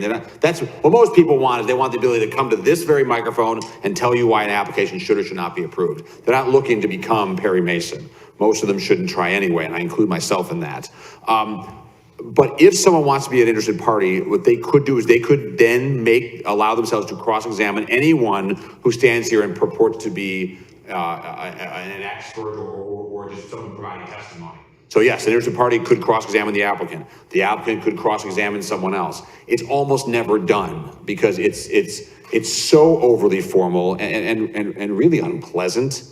I mean, if you think your contentious hearings are bad now, imagine if everybody had to behave that way. That's part of the problem of the Claren decision, is that it set up this concept that these would become like courtrooms. And that's, yes, you have standards and laws, but that's not the way anyone wants zoning to go, even on the biggest decisions that you or a city council or zoning board will make.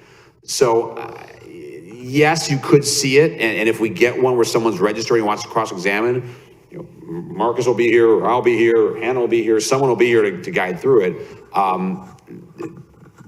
We want you to be aware that these rights exist. They're almost never exercised. And I also assume that the chair has the ability to control, I mean, this isn't unlimited, right? The chair can control how much gets presented, or, you know, how much back and forth is allowed by the applicant without running afoul of. Yes, with a big asterisk. And again, when we talk about if we're talking about a random observer who actually becomes an interested party, registers and wants to cross-examine, there's a bit more room to do that. But yeah, we do have to allow the true parties in interest to really duke it out. And if they want to get litigious that way, we have to let them do that.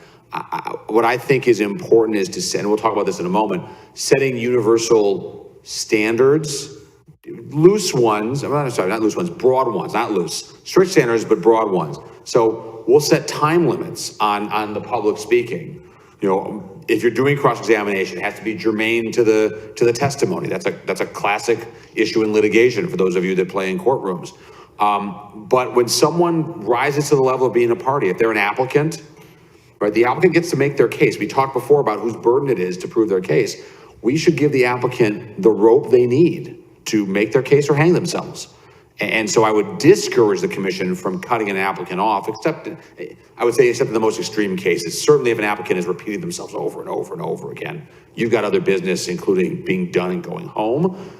But I would say only in the most extreme cases when an applicant, or if you've got a registered objector, I would give them that time and give them that right. Let them have their due process. It is really, I shouldn't say easy. We are really good, your staff is really good, your council is really good, city council, at defending pretty much any substantive decision on a zoning matter. There's almost always a way to justify a zoning decision in either direction. It's very difficult and uncomfortable to defend a procedural error, right? I don't worry about your substantive decisions because I know we can find a way to defend it. But if someone isn't given their due process and to have to explain that to a judge, I don't want to be in that courtroom. That's just a bad spot to be in. So, if you have a member of the public that did not register to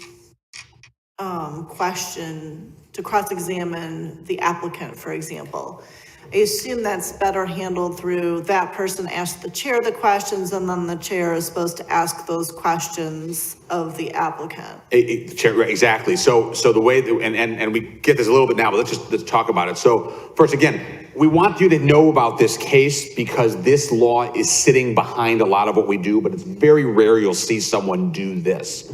More likely is a circumstance that the chair just outlined.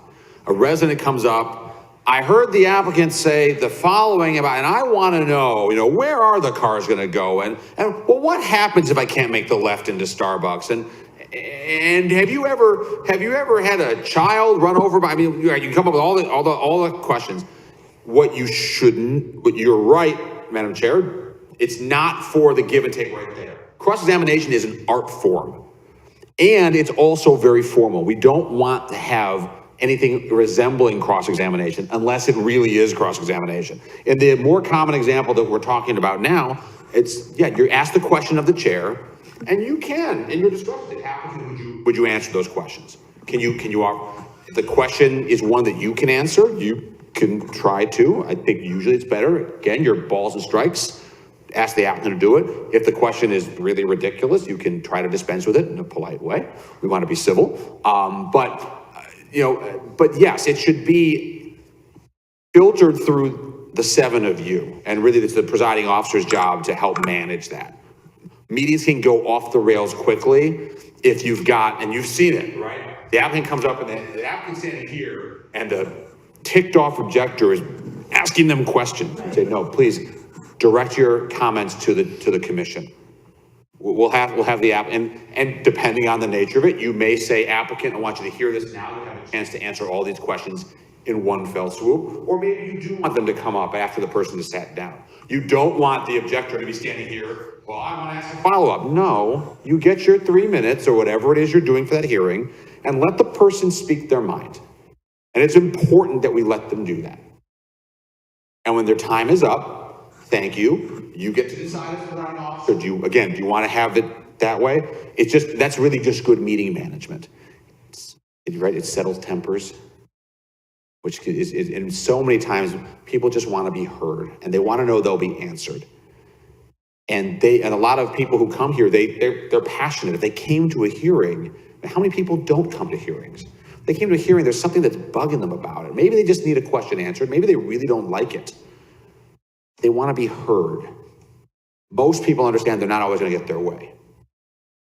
So helping to facilitate that is the key. Don't worry too much about this. I mean that. It's important you know it, but don't get caught up in this because you're almost never going to see it. Let's jump back to some examples here. Quiz time. This one's tricky. You're at a barbecue. You're eating meats and cheeses, and a neighbor sidles up to you and says, "Hey, did you hear about that car wash that they're proposing over on Roger Williams? What do you think about that? I know you're on the commission. What do you do? What is the correct answer here?" Yes, Chair. I recognize the chair. The meeting is on such and such a date, please come to the meeting and ask your questions, present your comments. That is the place for discussion. Come to the meeting, that's absolutely right. That's where we discuss it. Or send, if you can't, send a letter in here. Or that, yeah. Email Joel and Carl, and they'll present it to the commission. Right. Right, the operative thing is email Joel and Carl, your office, Right. okay? Not you as a commissioner, right, exactly. Yeah. Or your offices, so always direct them to Carl. Carl loves it, right, Carl? It's his job, there you go. So a controversial restaurant is applying for a special use and you want to do your research. Can you, as this commissioner in red is doing, stand on a street corner and ask residents their opinion? Tip of your tongue, Commissioner Hatch, you're looking at me, what do you think? No. Absolutely the wrong thing to do. And the lesson here is, and again, this all circles back. You do your homework, not your own investigation. Someone comes to you, they want to talk to you outside the hearing, you got to send a letter and come to me. I can't have this discussion with you here. I want to hear from you. You have an absolute right, neighbor, to come and tell the commission whether you love it or hate it. You're not sure about it? Don't pull it.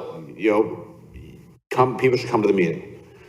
Here, do your homework, not your own investigation. Okay, Commissioner Hatch. That's actually one thing I want to ask, because Commissioner Henry probably saw the same thing when we were on the CBA. Everybody would go and take a look at generally the fence. That was where there was a variation request, and we all did it. And I never heard this back then. Is that a rule for here, or is that across the board? We will do our CBA training. It's coming up, I think, in May. These slides are there too. Same thing applies to them. So, okay. Some things some places you drive by, and I'm not telling you to avoid them. If there's an application for a zoning matter in downtown Highland Park or in your neighborhood, you're going to know about it. You're going to know the property, or you're going to drive by it and you're a human being and you're curious. I would say don't go out of your way to go looking for information. So I reckon, and I say that, and some of you are going to go drive by it anyway. Okay, I get it. Don't tell me you did it, except say it here. What really matters, Marcus said earlier, you don't want to consider evidence not presented at the hearing. The worst case that I can think of, and it's unlikely, but is after you've closed your public testimony and you're deliberating, commissioner says, I drove by the property on Roger Williams and I noticed the following, and for that reason, I'm going to vote against it. And the applicant sitting here saying, wait a minute, you closed public testimony. Your reason for voting against my matter is on the basis of something that you think that I didn't have a chance to challenge. That's a due process problem. You could have brought it up during the discussion. Correct. Brought it during the discussion. So tying it all together, don't go looking. It is not your job to prove a case. Don't go looking for information. Don't poll your neighbors. Don't go doing research. But if you know something that you think is relevant to the case, and you have lived here a long time. Even if you moved in a month ago, you've learned things in the month and you have thoughts and ideas about what you've seen in terms of Highland Park land use and development. That's part of why you're here, not the primary reason you're here. Also, you said yes. If you've got something and it's, the testimony's winding down, you think, gosh, why is no one talking about the fire hydrant? Mention it, say it during testimony. Hey, before we close testimony, I was driving down the road and I saw there's a fire hydrant right where you say you want to do X. How's that going to work? Now it's out there. Now nobody can say they didn't have a chance to respond to it. Applicant, public alike. So it's really all, don't go hunting for information, but if you know something and it's relevant, get it out on the record. Because again, once it's out on the record, no one can say they didn't have a chance. That's the real lesson from all this. So I just echo immediate former chairman of this commission because I agreed with him on this, which is looking for information, I think, is different than looking for context or looking for evidence. And I often, as great as Senior Planner Burhop's maps are and his illustrations, there's nothing like seeing a site itself as it exists. And I don't understand, if I'm a citizen or on this body, that I can't walk by or drive by anything that anybody else could and take notice of it. It's not a stark prohibition, but you have to just understand that if you are making decisions based on evidence not in the record, that presents a possibility for a challenge. That's really all it is. So if there's something out there that you think is relevant, I know you're going to go buy these properties. We get it. In a perfect world, from a legal perspective, you only consider what's brought to you here. You are like babes born when the meeting is convened, and you take in the information and you render a decision. We know that that's not how the world works. So be mindful of that. And again, if there is something you know, and by the way, it may not even have to be something you drove by. Someone has an application for something and you lived a block away 20 years ago and you know the history of development on that street and you know the things that worked and didn't, or you remember the business that was downtown that failed, and why does this guy want a conditional use permit for the same type of business 5 years ago? You know that stuff. It's good that you know that stuff. Right? Don't go hunting for it, but if you know it and if you drive by it, okay, get it out on the record. Get on the record. We don't want a situation where the Plan Commission is accused of considering facts not in evidence. That's really what it comes down to. Couple minor issues on this. So every once in a while, you get someone who comes to your hearing and they say, I didn't get a notice of this meeting. Well, if they're here, there's no due process problem. So that's not much of an issue, but you'll get it. And if they're here, there's no process problem. But every once in a while, you'll hear someone say something, hey, wait a minute, there was a problem with the notices. And maybe it's more than just that person. You think there's a question there. What we say is, it's really a decision of the applicant. If it's really egregious, the answer might be, you know what, we need to continue this. Maybe continue it 4 weeks, give them time to renotice it just out of an abundance of caution. Sometimes our answer on these is, applicant, what do you want to do? It's unclear whether there's a problem here or not. We don't know sitting here. None of you are watching the mailman or mailwoman to see if they delivered it. The applicant has a problem if notice was problematic. Just as I say that we don't want to defend a procedural problem on your end, the applicant doesn't want to defend a procedural problem either. And sometimes the applicant will say, you know what, let's renotice it. I've seen that in towns all over the area. It usually comes up before they ever get here. Someone will identify a problem with the newspaper notice or a sign wasn't clear. But if there's ever, a lot of times the best answer, and Joel and Carl will really help quarterback this, is, applicant or applicant's attorney, what do you want to do? And leave it to them. Let them make that call. I like taking that ball out of your hands because then you can't be blamed for it if it goes the wrong way. I think that too. So I take the ball out of staff's hands and my own hands on that, right? You applicant, this is your burden. It all gets back to that. We talked about a little before, ways to control a meeting. Enforcing consistent time limits is important. This does not apply to the applicant. Let me clarify that. The applicant, again, they have the burden of proof. They get all the time that they need. How come the applicant got to speak for more than 3 minutes? Because it's their case. An objector, if we get that rare circumstance they file, they're going to get more time than 3 minutes to it. I'm using 3 as an example. It could, I wouldn't set it less than 2. Usually 3 is a good measure. You can go up to 5 if you need to. You obviously don't want to give the public unlimited time, not because their opinion doesn't matter, but because you have work to do and things to get through. I mentioned this a little bit or alluded to it. They should be able to come up once. If you allow people to come a second time, everyone gets that right. You've got to be even-handed when it comes to public testimony. Big one here, discouraging cheering and booing. And it's hard, but in the name of civility, it is, and I would say, Madam Chair, if Vice Chair, whoever may be presiding a meeting, if you've got a big crowd here, one of the first things we recommend you do is you make that statement. Say cheering, clapping, booing, hissing. We don't want any of that. And the reason, not only is it just uncivil, but we don't want to be accused of kind of suppressing the minority vote. Right? I mean, we've seen that, right? And a lot of times when there's a big crowd, it's because they're in opposition. Big crowds don't usually come out in favor. That's life in a planning commission. But every once in a while, someone does come. They have the same right to express their opinion as all of their neighbors who don't like the plan. And I want that person to feel comfortable they can say that. And they might have a lot of disagreement and eye rolling. You can't stop eye rolling, but there should not be booing and cheering. It's just not the right way these go. So if you see a big crowd, I would recommend say that on the onset, please, in the name of civility and just human decency, you can speak your mind. We're not here to, count, snaps and claps and all that.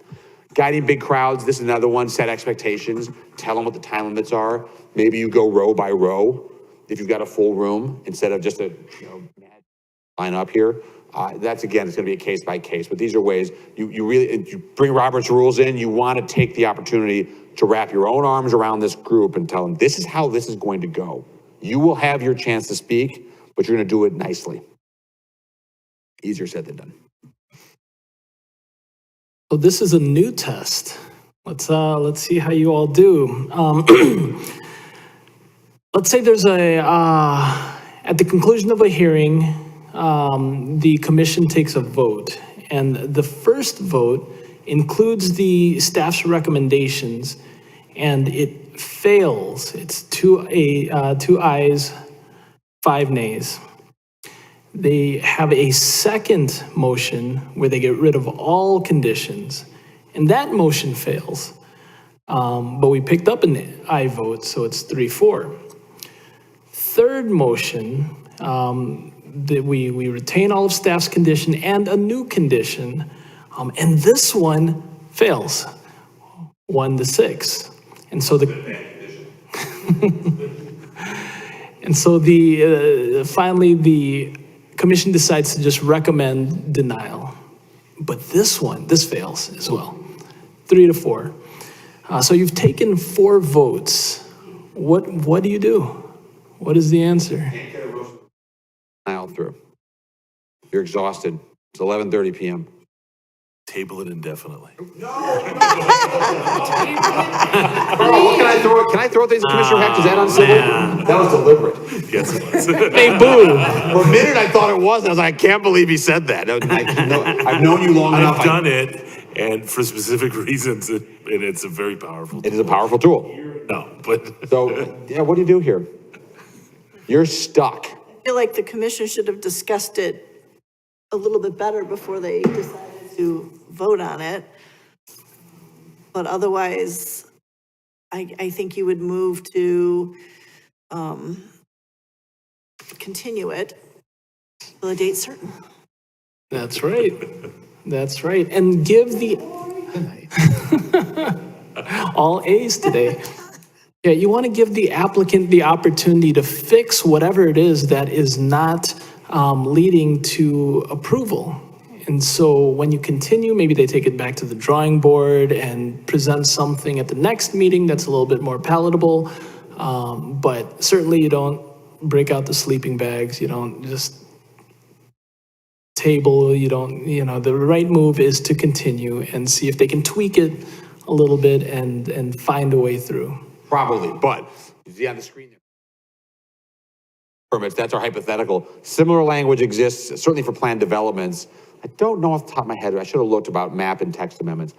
We have a default provision in our zoning code that says that if after 45 days after the close of the hearing, there is no plan commission recommendation, then it goes up on a recommendation to deny. Now, the reason for this is so that a plan commission or zoning board can't just sit on a matter and kill it. There's no pocket veto in Illinois zoning, okay? You might have a circumstance, and we tried to draw this hypothetical as maybe you just can't get to a majority vote. You just can't get there. It would clearly, inherent in this, we didn't have the specificity in the hypothetical, is that you can't agree on the conditions. You just can't figure out what they should be. And maybe you just get to a stalemate.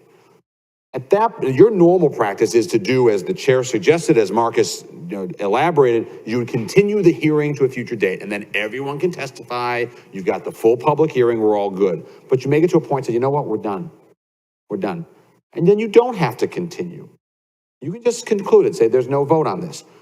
I should note, you can still put this on an agenda and vote even after the hearing is closed. You can't take new testimony after the hearing is closed, but the code gives you 45 days.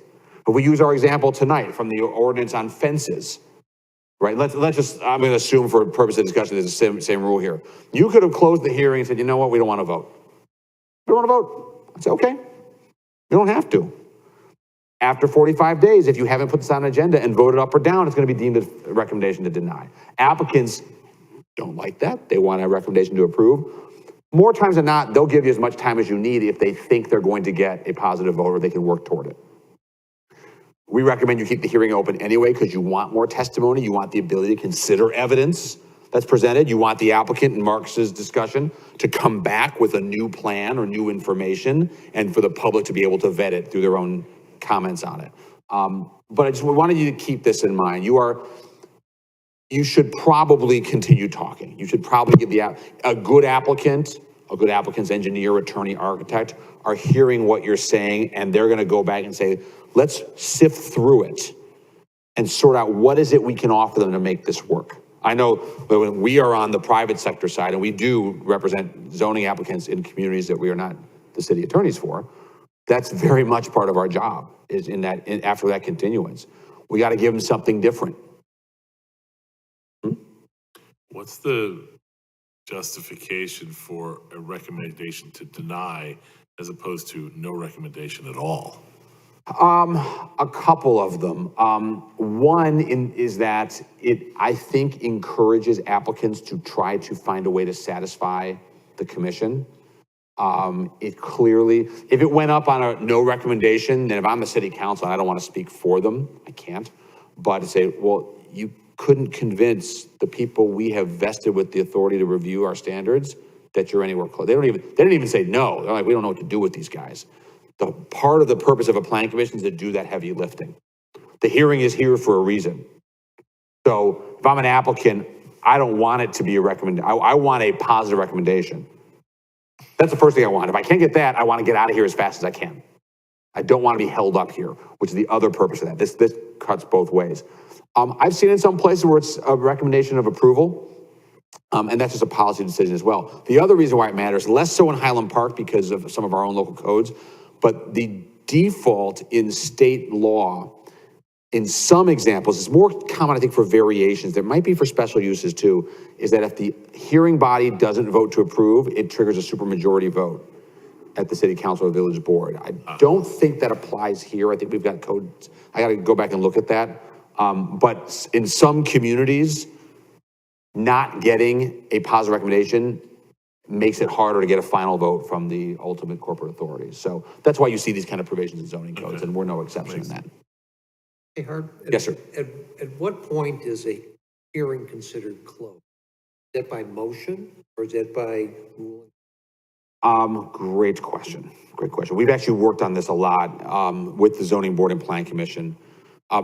There are, and I think we're pretty good about that here. It used to be that the plan commission or the zoning board, after they heard testimony, they would move to close the public hearing.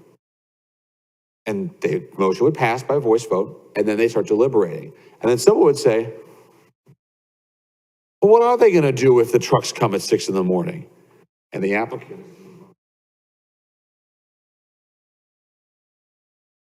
you can't consider evidence not presented at the hearing. So I move to reopen the hearing, and we do this dance all night. One of the things we worked on with staff, with both bodies, is don't close the public hearing, close the public testimony portion of the hearing, which means public, you who only have minutes, you're now done. We've heard from you.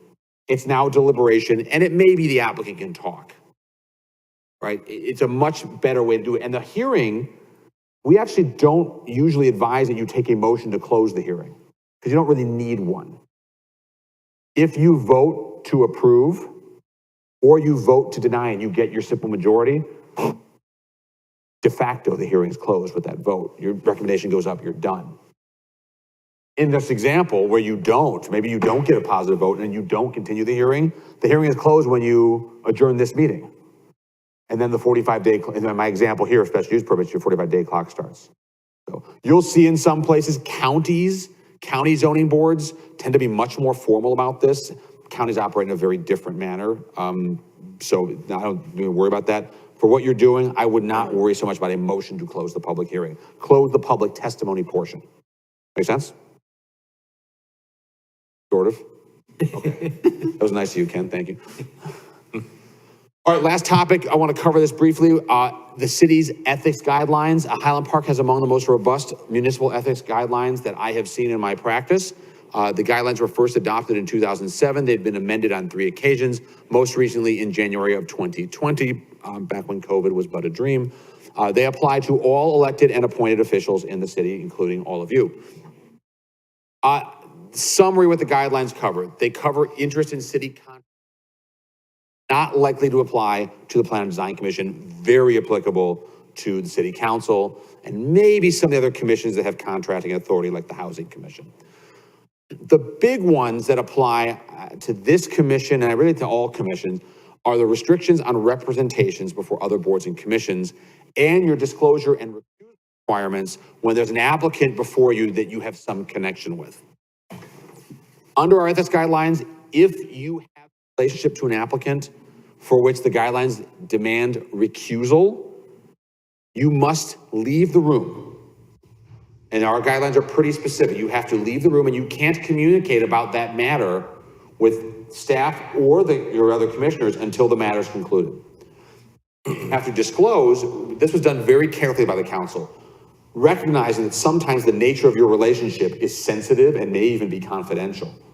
So disclosure is in broad strokes. You do not need to go through a chapter and verse about how you're connected. It can be, and I know that we've got a few attorneys here, might be, I'm a professional attorney. I've got a conflict of interest based on my legal representation. You don't have to identify what you're representing the person for, because that might be confidential. There may be a variety of reasons why you don't have to say much about it, but you do have to very generally describe what the nature of the relationship is. Some examples when disclosure and recusal are required. If you currently represent the applicant on any matter, whether the one before the commission or anything else, if you have an active representation of that client somewhere else, something else, you have to recuse. Disclose or recuse. If you previously represented the applicant, you don't represent them now, but it was on related matters, you have to disclose and recuse. Example, and I'll pick on attorneys because Ken's closest to me and it's fun.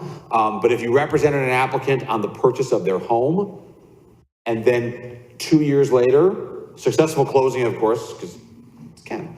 And then 2 years later, they want to have a variation for that home. I would say, you represented the applicant on a related matter. I'd say you should recuse, disclose and recuse. And you would say, I represented this applicant on the purchase of this home. That's all you need to say. And you're done.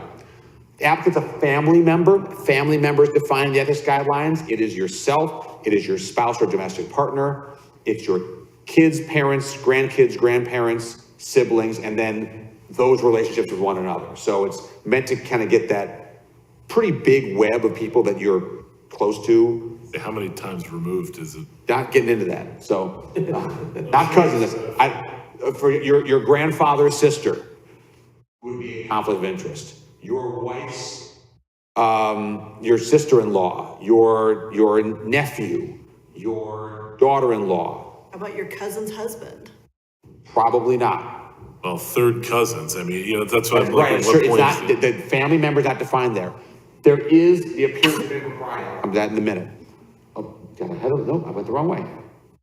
Well, I had the mouse, Carl. Teasing you. The fourth one here, commissioner is an owner, officer, director, or employee of the applicant. Probably pretty, if your company is here to get zoning relief, you should disclose, or whether you own it or you work for them. Appearance of impropriety is a catch-all, very deliberately vague. The idea is that your involvement in the matter would appear improper. What does that mean? It's a real case-by-case basis.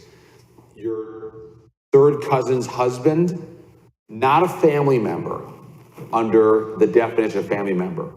But depending on your relationship with that person, it might appear improper. Might. Now, we get it all the time. I went to high school with the applicant. We played on the Highland Park baseball team together. Do I have to recuse myself? My answer is no. In and of itself. Of course you know a lot of the applicants here. Highland Park is not actually that big of a community. It's big compared to a lot of others, but we expect, you're gonna know people. You're gonna know the applicant, you're gonna know people that know the applicant. There's provisions in this about, if you're a congregant at the same church or synagogue, in and of itself, that is not grounds for recusal. You both sit on the board of an organization, now maybe it's a little different, we have to evaluate that. And you can always call us, you can call Marcus, call me, call Steve Elrod, call Hannah, we'll help you out, we'll walk through it with you.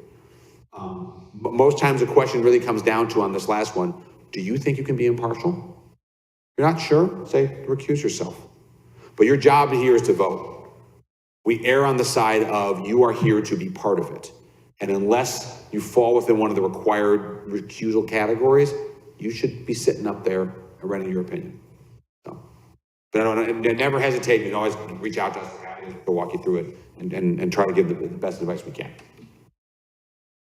Matters that require disclosure but not recusal, previous representation of the applicant on unrelated matters. So hey, I represented this applicant for variation on something, they have a business matter, so they had a lawsuit that had nothing to do with Highland Park property, and it's not active now. Just disclose that. Member or volunteer of a not-for-profit organization, that's congregants of a church, for example. Just the fact that you pray on the same day in the same building does not mean you have a conflict. And generally speaking, if your relationship with the applicant is one where you're not receiving compensation and have no decision-making authority, you just have some kind of affiliation, more than just I know that person, but it's really not more than that. That in broad strokes, you disclose it, you don't recuse. And finally, excuse me, I did that again, self-representation. You can, of course, represent yourself in a matter before this commission, but you are no longer acting as a commissioner in that regard, right? You step, this is my house. You step around here and you're standing here and you're not voting. It'd be self-evident. Last one, there's some recent rules that changed. I think the 2017 amendments changed this. Representing someone before city staff. This is not just about going before commissions or the council, but going before staff. Depends on which department you're going to, and it depends whether it's a matter that is under your ZBA's jurisdiction or could go to the jurisdiction. Generally speaking, you're not supposed to be representing applicants before the community development department on land use matters. That's really the takeaway from all this. A distinction would be if it's an administrative non-discretionary matter, right? If you're going to someone for a building permit and it really is not a matter of interpretation for Joel Fontaine, you've got some room to do that. If you are in a business where you might have dealings with the city staff, let us know. We can walk through it. We can go through the specific examples. But there are rules in our code about representations of others before the city staff. I just want to make you aware of that. That's it. You asked questions already, but what, which is good. I love the give and take. Thank you. But what else? What did we not cover you wanted to hear about? What have you heard here that you just don't like at all? And where do we start on that one, Hart? One thing, Hart, I know it's the late hour and all, but just one thing I just want to ask. And I know that the commission certainly could close the public hearing, a portion of the public hearing, that's the public input. Public testimony, yeah. Public testimony. As a practical matter, it's really clunky, right? And so, and what I get concerned about with that is they do that, and then you come back to the next meeting, and then they reopen it. And then somebody says, well, last meeting you said you closed that portion. I didn't come to this meeting. And now I have, there's consternation about that. Me personally, what authority does the commission have to just choose not to take additional testimony? Leaving the public hearing fully open, just go, ma'am, sir, we've taken testimony. We're deliberating now and we're not taking any more at this time. And just leaving it that way, then continuing it. And then let's just say they decide, we'd like to, based on staff's updated report, take additional testimony. That way it just gives them that flexibility. And I just want to kind of know from Corporation Counsel's perspective, as a chair, if you've provided folks the opportunity to speak, you don't have to just continually allow them to come up. If you said, we've taken the testimony for now. Is that correct? Without closing that portion. Really is, do you need a formal motion to close public testimony? No, you don't need it. Sometimes it's a good signal. It's a speak now or forever hold your peace type of matter. if you've got, the real purpose of having that is people want to keep coming up. Everyone gets their first shot at a minimum. You don't have to give someone a second shot. If you give one person a second shot, everybody gets a second shot, right? Because then we're getting back to this due process concept. So it's really in your discretion, Chair Moore, if you want to send that stronger signal. But otherwise, it could be hey, does anyone else want to provide public testimony? No, I've heard from you already, Mr. Smith. Everyone gets one shot. Anyone else? Okay, I'm seeing none. We're going to move to deliberation. You don't need to take the formal step. And then someone starts, no, I asked for a comment. You've spoken already. We're done with that. And you can reverse that decision if something comes out and say, well, I want to hear from the public on this. And that's fine. Now you're bringing everybody back up and they'll start talking about whatever the thing is that needed more discussion. That's not a bad thing. It's a later evening for everyone, but it's not a bad thing. Where it becomes problematic is when that happens, but then the item is ultimately continued, and that's where I see the problem, okay? Yeah. Because what then winds up happening is there's usually something that staff's gonna bring back the next meeting, which is new information, and then there's folks that didn't get to speak on the new information. And so that's where I feel like that gets tripped up. That's yeah, it's a good point, and I guess if we're in that kind of scenario, it probably makes sense. Let's take that at face value. We're going to continue this till April 16th. I'd like to see more information about the fire suppression system. At that point, if you have closed public testimony, maybe you say, and I'll reopen public testimony in 2 weeks for purposes of discussing that new information. Sure, yeah. So now the public is on notice. Thank you. First, the hearing is going to be continued. Sure. They're not getting another postcard. Second, they will have a chance to talk again on this limited basis. Again, do you need to go? Right, right, and I think that's right. It gets back again, the basic concept of, there's a lot of nuance and complication that can come from due process, but fundamentally it's about, did someone feel like they got a fair shake? Right, right. And most managing that people- is really important, particularly for controversial items. Most people, they will pound the table here when no one's looking in the quiet of their room, like, okay, I got heard tonight. I heard tonight. I was at a meeting. It wasn't a public hearing. I was handling a private sector matter for a client. We're out in the western suburbs last night. I was at a village board meeting, and there were a lot of people there who did not like what I was advocating for. I got what I wanted. I didn't. All right, someone said, this is not what the public wants. Okay, thank you. No. I just had one woman asked for my email address. I didn't hear from her today. That's fine. They got heard. They got a chance to say their piece. The village board of that town understood that the public didn't all agree with what I was advocating. They made their decision. People felt that they got heard. They may not like the outcome. Most people, they'll stay here. It's not fair. Or if they get heard, that's fair. And most folks know that. Every once in a while, you get someone who just has a different, in my opinion, distorted view of fairness. We can't control that, right? That's fine. They're going to deal with that. I'm not saying this I have no one in particular in mind. This is human nature. We want to be able to hold our own heads up high and say, you know what, we gave everyone a fair shake. And most people see it. Thank you, Art. I appreciate that. Yeah. What else? Any more questions? Well, if you come up with anything, like I said, you can always reach out to us on questions, certainly on the ethics guidelines. You know that someone from our office will be here at all your meetings, which we enjoy. Appreciate the opportunity to work with all of you and with staff. As I said at the beginning, we do geek out over zoning and municipal representation. It's all that I've ever done. Marcus was always, Marcus worked for the city before coming to our firm, so Marcus is in municipal representation. Hannah's new to this career, and you absolutely love it, don't you? I didn't even have to coach that. How about that? So, anyway, thank you. I appreciate it. We'll stick around for the rest of your meeting, and we'll talk to you in groups of 2. All right? Huh? Thank you. All right, do we have any business from the public? Public, I don't believe there's any business. In that case, can we get a motion to adjourn? So moved. Second? Voice vote? All in favor? Aye.